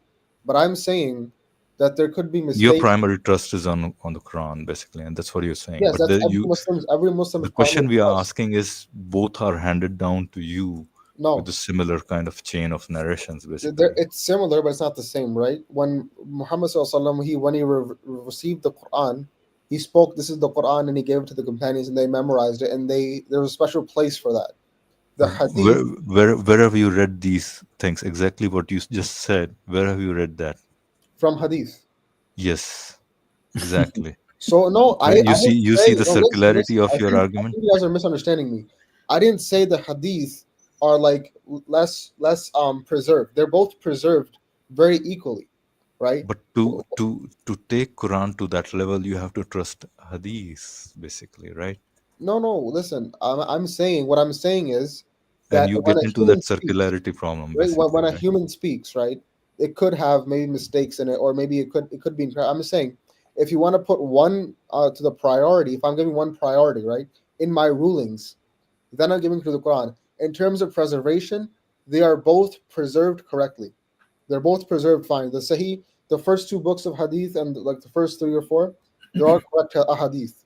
We know with 99% surety that this is from the Prophet Muhammad, and this is what he spoke, right? So, and the Quran is just more important because it's the word of God. That's it. Yeah, I mean, I have a lot to say here, but then I'm gonna stop because this conversation is gonna go on forever. Callie, you want to jump in and say something? Okay, I wanted to show you some verses. No, before moving on to the next topic, I think Callie would like to add I'm something. not sure if my voice is still like as you know, because of my mic. Madin, your mic is, yeah, no, not really. It's pretty robotic. Yeah, it's. I think something changed. What changed when you? Are you joining from some other place? Maybe, maybe. Wiley, Yeah, I don't know. yeah. It's Yeah, pretty robotic, yeah. by the way. Khalid can jump in later, but let me show you how I know this is the word of God. So if you go to chapter number 21, and you go to verse number, let's just start with verse number 30, and we'll go on from there. Is it Surah Anbiya, Yep. verse number 30? Yeah. The heavens and the earth were joined together, and we clothed them asunder. 21:30. Is that the one? Yeah. No, that's no. This is what I'm talking about is of water. So So what's the chapter and verse again? 21:30. 21:30. Are you speaking Sapiens? Are you speaking from? Are you looking at this text, or are you just saying this from your head? No, I'm just. I was just saying it from my head. Okay. Philo's Is it the one where it's like Hafiz realize now, isn't to the disbelievers not Philo realize Hafiz. that the heavens and the earth were one mass block? Then we tore them apart. I think that comes later, but And 30 we, is different. yeah. Philo, No, that change your comes name to before it. Philo Hafiz. Philo Hafiz. Yeah. Okay. All right. So, do we need to enter into these verses? By the way, I think what you're bringing is the scientific miracles of the Quran Big argument, Yeah, Bang. kind of, yeah, right? yeah. Right. And I think some of the very prominent Muslim scholars themselves have moved away from that kind of argumentation. No, that's incorrect. No, some. I didn't say all of them. Some of the very prominent, Okay, like let's Hamza go to the verse Torsis and and let's all speak those about the guys, the verse. Sapiens Institute, Adam Dean, and all those guys have moved away. Why? I think these are the kind of arguments they were bringing in 2011 and 2012 when Mahadin and I started, commenting heavily on their Facebook and other profiles, basically. Okay, what's wrong with the verse that I'm bringing up? First of all, what does it say? Can you read that for us, Muslim? I was expecting you guys to pull it up. Nobody has it pulled up? Philo, I put it pulled up it if up, you but can. you keep saying that's not the one. That's not the one. It's before. Yeah, It's after. you give me the number. You give me the number. I'll bring it up. 21:30. 21:30. Okay.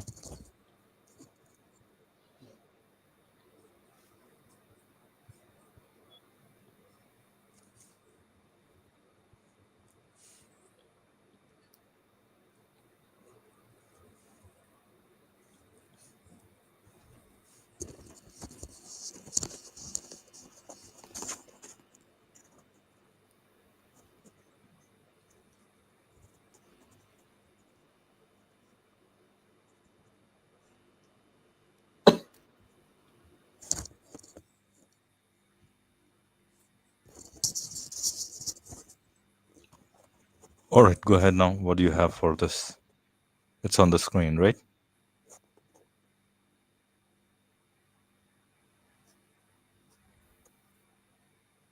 Khayali, your device is not connected. You Okay. might want to hold on, Muslim, for a second. Khayali, your device is not connected. Do you want to step out and come back in, rejoin the stream? Yeah. All right, go ahead, Muslim. So obviously, the first part of the verse is what you were referencing to, as in there was one master split apart. But very importantly, the second clause there, it says, "And we created everything from water, every living thing from water." Right. So what do you have to comment on that? Right. Obviously, Muhammad Sallallahu Alaihi Wasallam in the desert, right? How does he know that every single living form, life form, is created from water? He's not a scientist. Doesn't know anything of that sort. Wasn't there like a bunch of philosophers too who also had the same like theory Right. about everything? Yeah. Hold on.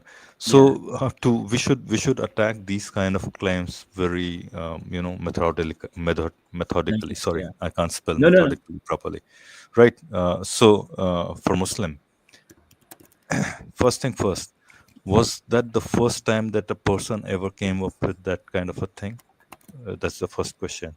And if someone comes up with that kind of a thing, that claim can only become from a god and not from maybe a advanced civilization who probably knew about that?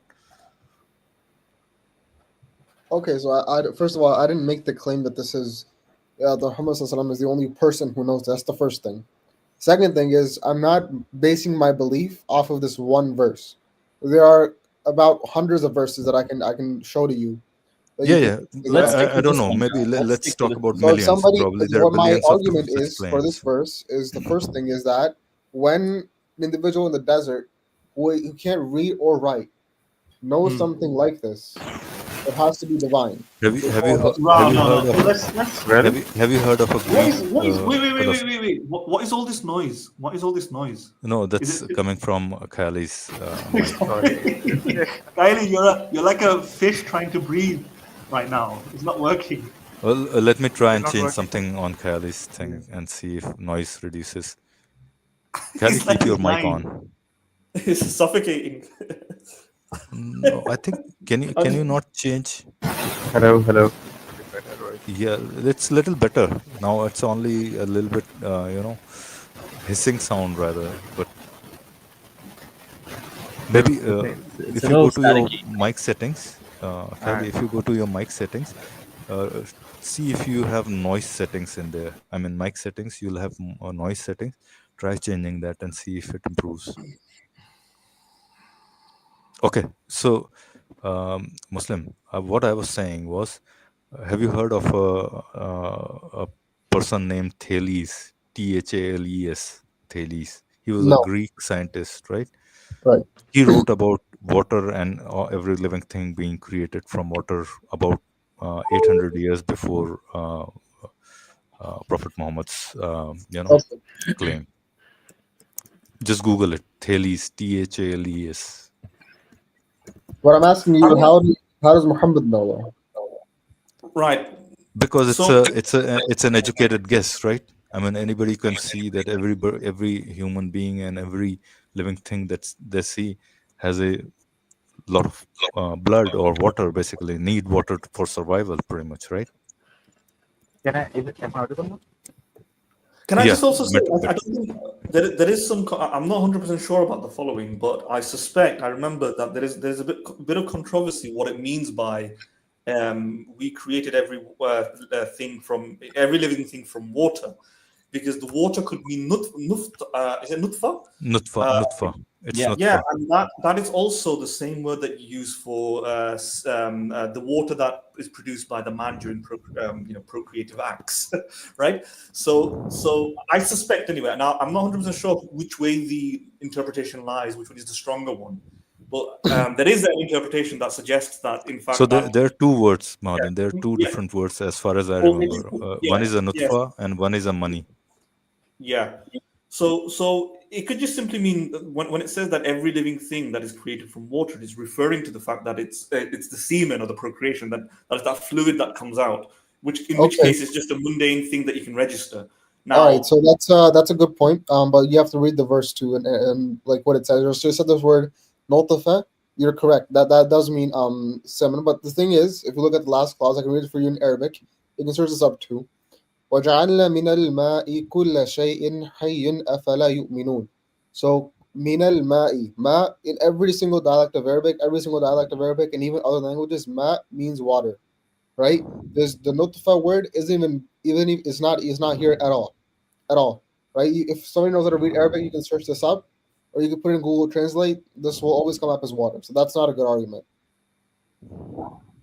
So are all the translations going to that effect? Because I've seen translations to the contrary. No, That's the why word I'm saying so. the word semen is not here. It's just min al ma'i. A nutfa, you cannot add that there. There's just no way you can put that there. Some words have more meanings, but ma'an just means water. Right. Is the word ma'an used elsewhere in the same context as semen, for example, in order to describe it? Because why is there this controversy then whether or not this is might be referring to the discharge from man? No, that's I don't know where you're getting that from, but there's nothing about that. Like I don't know. There's no a nutfa is clearly semen. That word is used multiple times, and Philo, that is word. there can you bring up like the translations to see whether or not it's been defined, expressed that way in the way that I've been suggesting? You can scroll down, I guess. I don't know. As far as I know, Sorry, you can't do that. what are you asking, Madhan? Can you hear No, me? I'm saying, can we? Okay, Can we get? let Kali jump Let in. me. Let Can Kali you, jump in. Philo, can you Yeah. open 2554? 2534. 2554. I've just given you a link. Say that again, Kylie. Yeah, he's given a verse for me to open, basically. Okay. Yeah.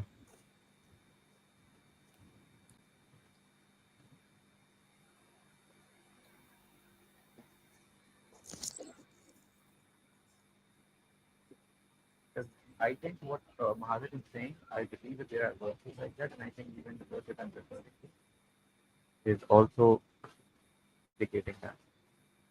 But again, different context.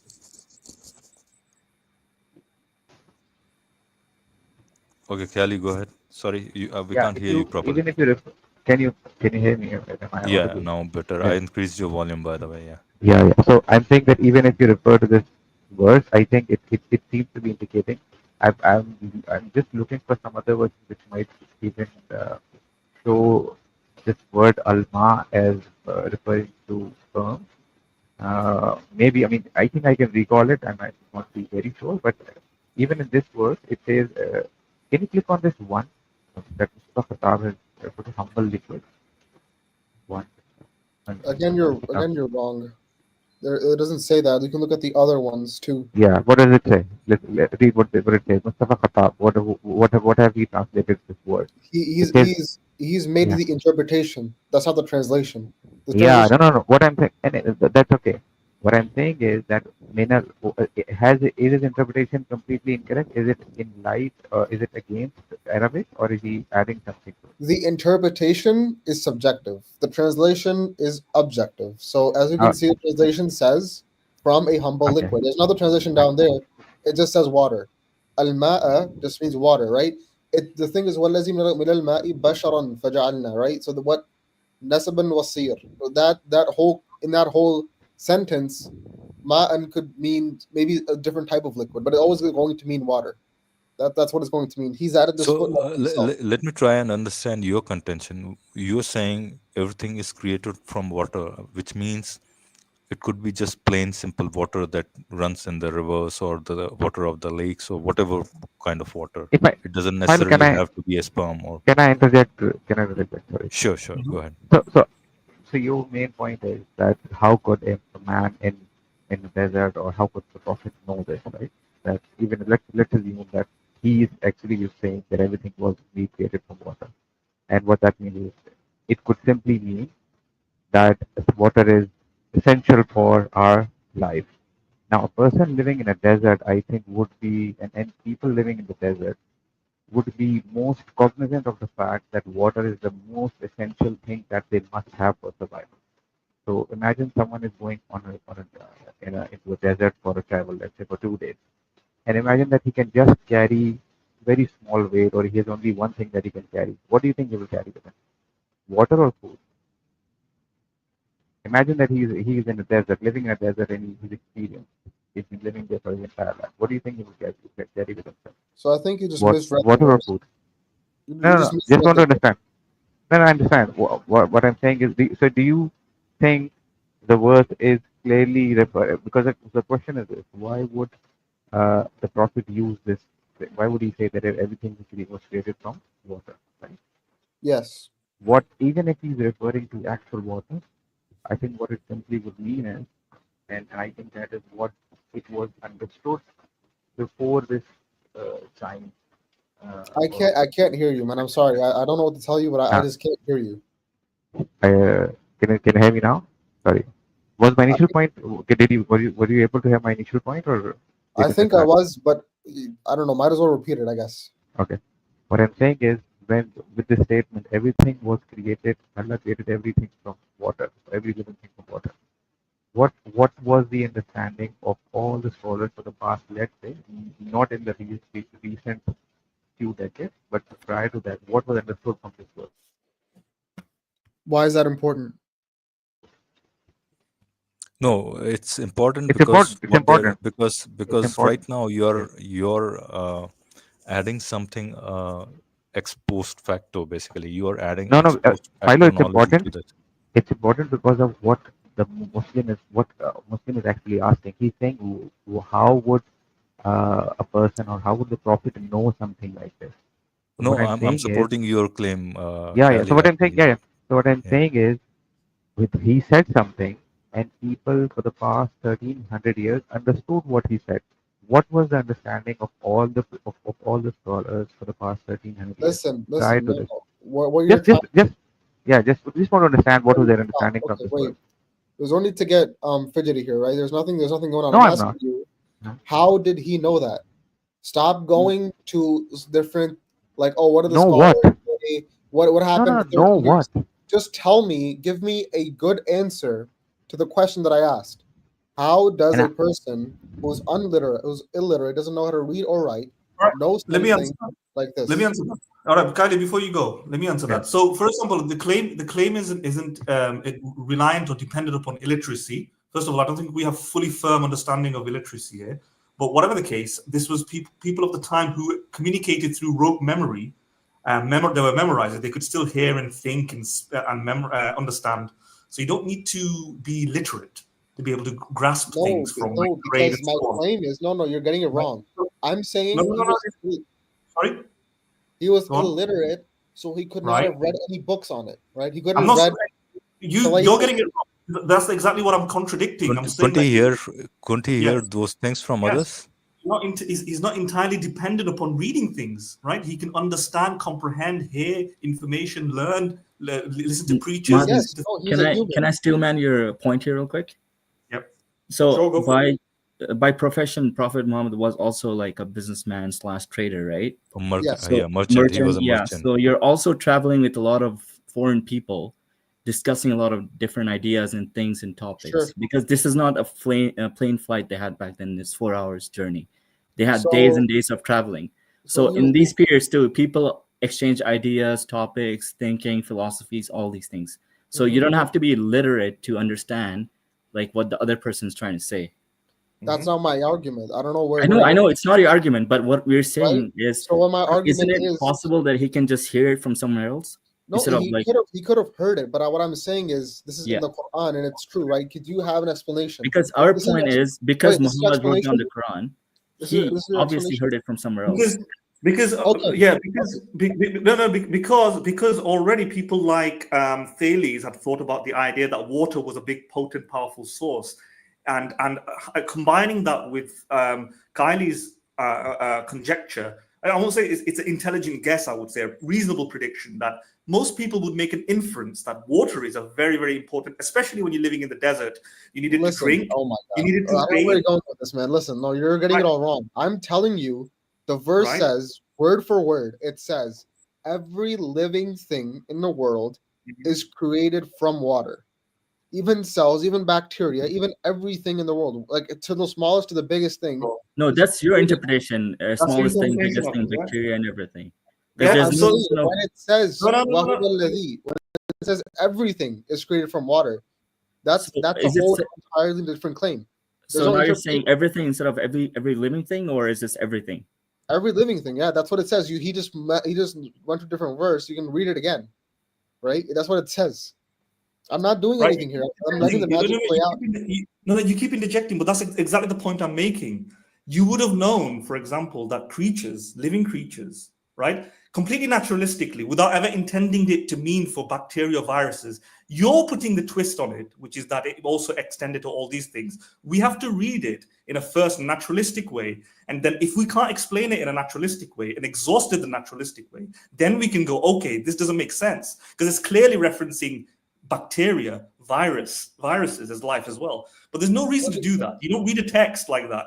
When you look at a text and it says living things, we have to think about, when it's saying living things, what is it? Is it necessarily referring to viruses that they didn't know about? Or could it be just referring to like hippos? Could it be referring to like birds?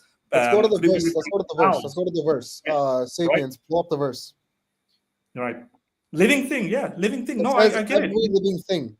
That statement, regardless of whatever you're going to pull off, what you're doing right now is giving me Yeah. different ideas. You're like, oh, apply it to this context, apply it to this context. No, think about it this way. It's a guess. That's how right? you read the text. That's how you read What the I'm text. saying is, what I'm Here's the saying thing, is, let's say it's look at the also verse. Listen. That is exactly how you Look- read a text. For example, No, if I don't know. William, I don't know. This is some like weird, like zesty way of reading text. Just read the text. It says this. It's correct. How does he know this? It's a guess. no, he That's didn't the know answer. this. For example, if William Shakespeare writes in his book the word sword, how does he know, for example, that is he's forget sword. If he writes the word weapon, is he referring to nuclear weapons? But does he say every weapon? If he says every weapon, did he know about nuclear weapons? No, Did he he did know not. about nuclear weapons? No. Exactly. So that's how And, you okay, refer. wait, stop. If his statement is what his statement he makes in that context is still correct about nuclear weapons, you would have But to it, say. but it would also be correct about what he knew at the time. If he said all weapons are dangerous, that applies to nuclear weapons. That also applies to the weapons at his time. Listen. What you're doing right here The is simple, the simple explanation. No. That's Wait.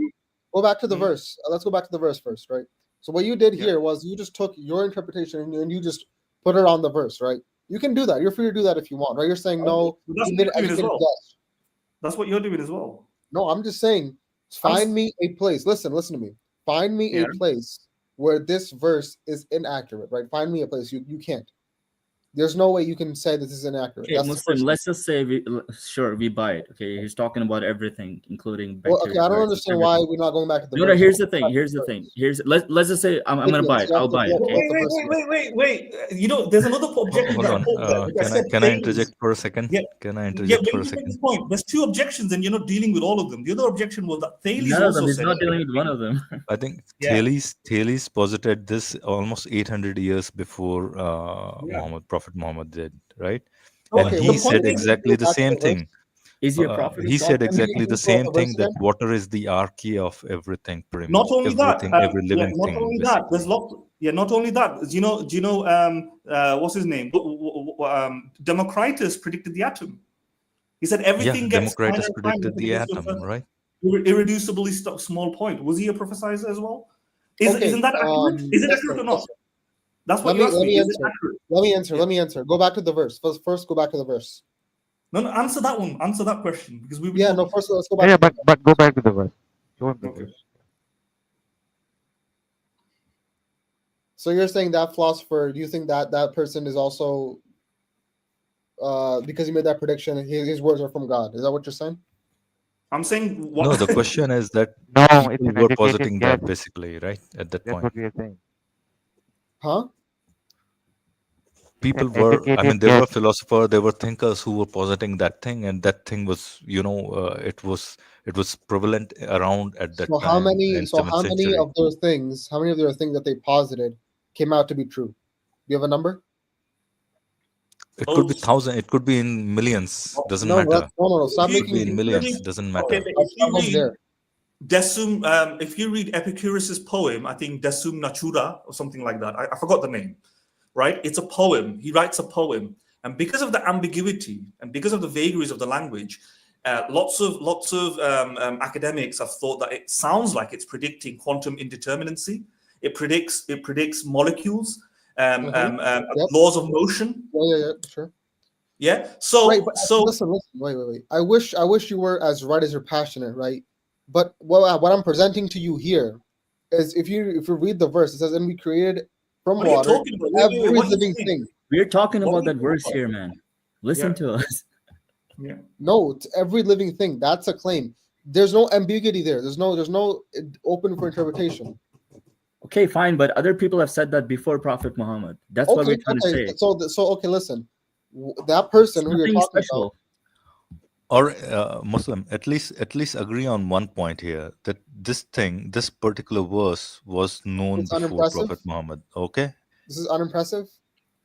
It's No, it's not just that, but it's No, also it's like it's no. unimpressive in Give that me sense one thing. because it was a common knowledge. Oh Would my have God! been the All right, most. Okay, wow, let me this just is make the absolutely point. crazy. Common knowledge. Muslim. Let me make this point. Because this is what Muslims. It's not just me making this point. Your brothers and sisters argue the same thing. Hamza Zorsis, Muhammad Hijab, right? Even somebody like Ali Dawa, they've written a paper on this. IERA, Muslim scholars have denounced and renounced the scientific miracles because it can be explained with naturalistic explanations. You don't have to appeal to a divine creator for the exact same reasons that I am talking about. Yeah. Here's what you're doing right now. Listen. No. Let me just finish the point. Let me finish the point. Then you can interject. The point is not is that verse consistent with a scientific interpretation that was not known at the time. The point is it unambiguously consistent with that, or can we explain it by other means? Can a man know it? Remember, that's the challenge. Can a man utter those words and get it right for other reasons? And the point is, yes, just in the same sense that if you look at the stars and you say the stars are moving because it moves, but does that mean, is that consistent by saying stars are moving? Is it consistent with knowing about, very, very, very The movement of the futuristic? galaxies, basically. Yeah. Okay. It's consistent with it. You're But just making. listen to me. Let me finish. Please digest what I'm saying. This is the although it is consistent. Let me finish. Although it's consistent with a future thing that nobody knew at the time, it is also consistent with a past thing that people did know at the time. Therefore, you can't unanimously and unequivocally and unambiguously say that was predicted the future, because it can be explained by something that man knew at the time, which is you just look at the sky and you can see the stars are moving. I know. Can you see? What you're explaining here isn't rocket science. I understand what you're saying, right? Yes. But then this doesn't happen once. This happens hundreds of times. You can even look at the previous clause, right? It supports. Then that's a different point. All right. That's a different point. Explain this then. Explain that to me then. Okay, so that's a different point. The point is one mass. Can you split them apart? How does that work? Sorry. It was one mass. There was the universe and heaven and earth were one mass. We split them apart. Yeah, that was also known. Look, the point is you can explain. How do you know the Big Bang? How do you know the Big Bang before? You know the Big Bang. It's the same thing. Wait a second. No. It's the same thing. What do you understand from this verse? What do you understand from this verse, by the way? Yeah. No, that's what is heaven? So the verse says that do the disbelievers not realize that the heavens and the earth was one mass? So what do you mean by heavens and what do you mean by earth?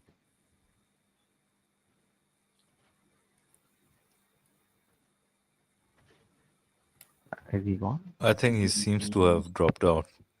Okay. Muslim, if you dropped out because of a faulty connection, then please join back.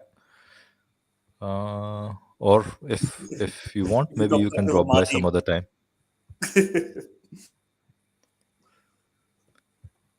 All right.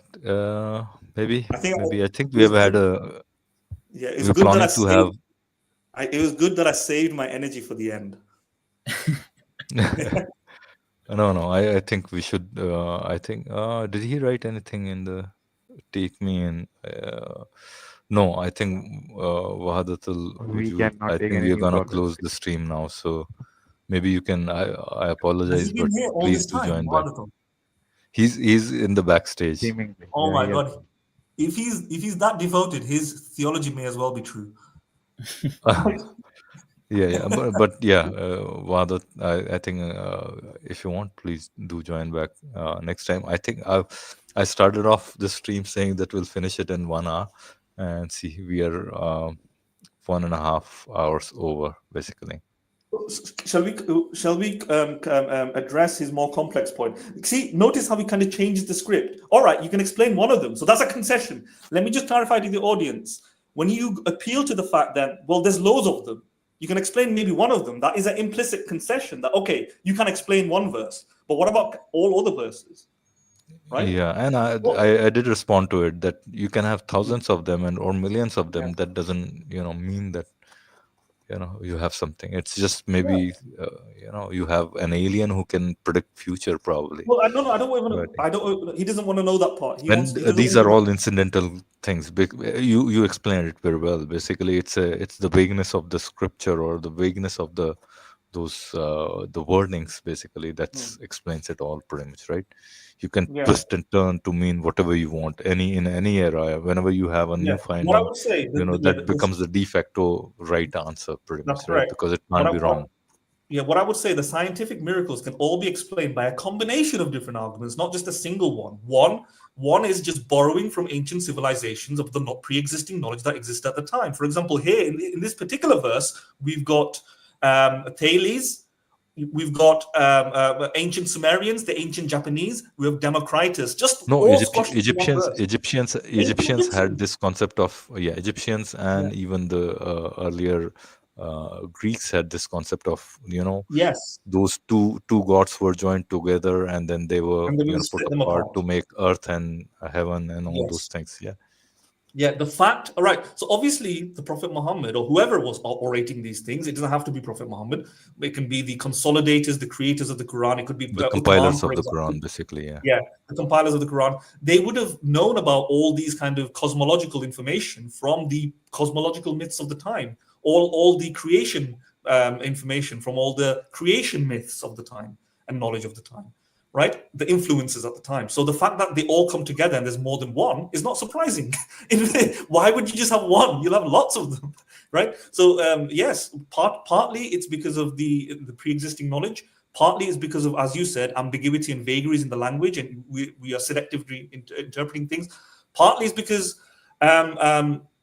there isn't lots of truthful factual information. There's errors like the sperm between the backbone and the ribs. I feel like he was going to jump to that point next, actually. So finally, we have the same reality, which is multiple predictions in many non-Muslim books. Like I've just said in the ancient Greeks, Epicurus's poem Derum Natura, right? Everybody go and look at it. Academics, historians think there's lots of predictions and almost prophecy-like descriptions of future scientific knowledge, like Heisenberg's principle of uncertainty, molecular motion, etc. That molecules have a shape. That even the odor that you smell from your nose, that comes in the form of molecules, which have morphologies and shapes, geometries, molecular geometries that have an effect on the smell, which is true, right? And these are things that he knew. Did he really know it? Probably not. He was just writing a poem, and it sounded like it. So you can have this in completely secular, scientific, poetic work, and Epicurus is one example. Right. I think, Madan, we should head towards closing the stream. It's been a long stream. All right, Wahadat and AEM. It was nice talking to you. Actually, in fact, I should say everybody who dropped in, even Muslim. He was really sport in terms of his conversation. I think the conversation was pretty good with him as well. At the last moment, he dropped out. Of course, he was he's supposed to be sticking to his guns, basically what he thinks is right, and that's perfectly fine by each one of us. And he can always join back in our next stream if he wants to. Apart from that, what I'm gonna say is like, subscribe, and share. And as you can see, we have another English-only channel that is Before we do Unveiling that, Faith. before you do that, does KP wants to Kylie wants to say something, because I think Kylie's been trying his best to be present here. Yeah, Kelly, you have anything to add as a? Let me go through our regular spiel, and then let's take the closing remarks from everybody. Right. So everybody, please do like, subscribe, and share as much as you can. Go on to other channels where these kind of conversations, philosophical arguments for or against, religions happen. Do write in comments our channel name, or in the chat, live chat, or whatever, or even if you go to some of the streams as live guest caller, do mention our name, that we do kind of deal with philosophical arguments like these, basically. And also subscribe to Aim's channel. I think it's buried somewhere in there. So it was nice talking to him as well. Thank you so much, guys, for having me. Really appreciate it. It was really fun. Yeah, it was really nice talking to you. Before you leave, if you want to add some, closing remarks. No, I think what we're doing is just, it's a good start for me, I would say, just because I'm kind of getting to. It's my first live stream, by the way, so I don't know how it was gonna go. I just wanted to have like conversations. Yeah, it was good. It was good. You're a born professional, basically, I would say. Yeah, I know. I just started to get into like the editing things of YouTube, but knowledge-wise, I try to keep up with like what these Muslims are coming up with, the new arguments and everything with the dawas and all that. But apart from that, hopefully, guys, if you want to visit my channel, give it a shot. So far I have like 2 videos on there, just trying to. Recently I started, so hopefully I'm putting more and more every week. So check it out. Appreciate it. Yeah, this is AM's channel. Subscribe to it as much as you can. And thanks for dropping by, AM. And you can always drop back again anytime you want. Hopefully, if I get a chance, for sure. Yeah. Sorry, you were saying something, Madan? I was saying you should come on to a future stream like you did here again. So subscribe. Yeah. Well, eye on it. You can come on again. For sure.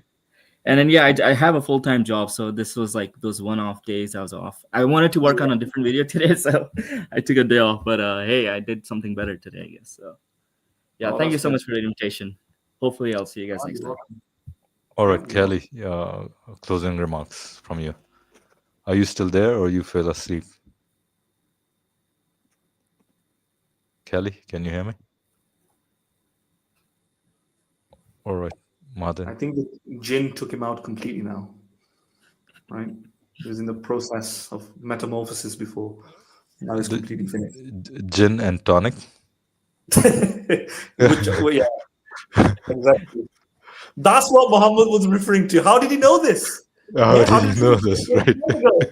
Yeah, when he said the word jinn, how did he know it was jinn? It's accurate, isn't it accurate? Isn't it accurate? He missed out on the tonic. Yeah, but it's accurate though, isn't it? If it's accurate, therefore it was predicting it. So you knew the jinn. Right. And we all right, guys. Anybody who's still listening to us, consider supporting us any which way you can. I mean, the first thing is to like, subscribe, and share. And if you can support us by any means, you can see there's a Patreon link underneath in the banners, and there's a Buy Me a Coffee link as well. And there are other things that YouTube provides. If you can, if you are able, then please do. Consider doing it. All right. With that, thank you very much, and bye for now. See you in the next stream. See you later. Bye.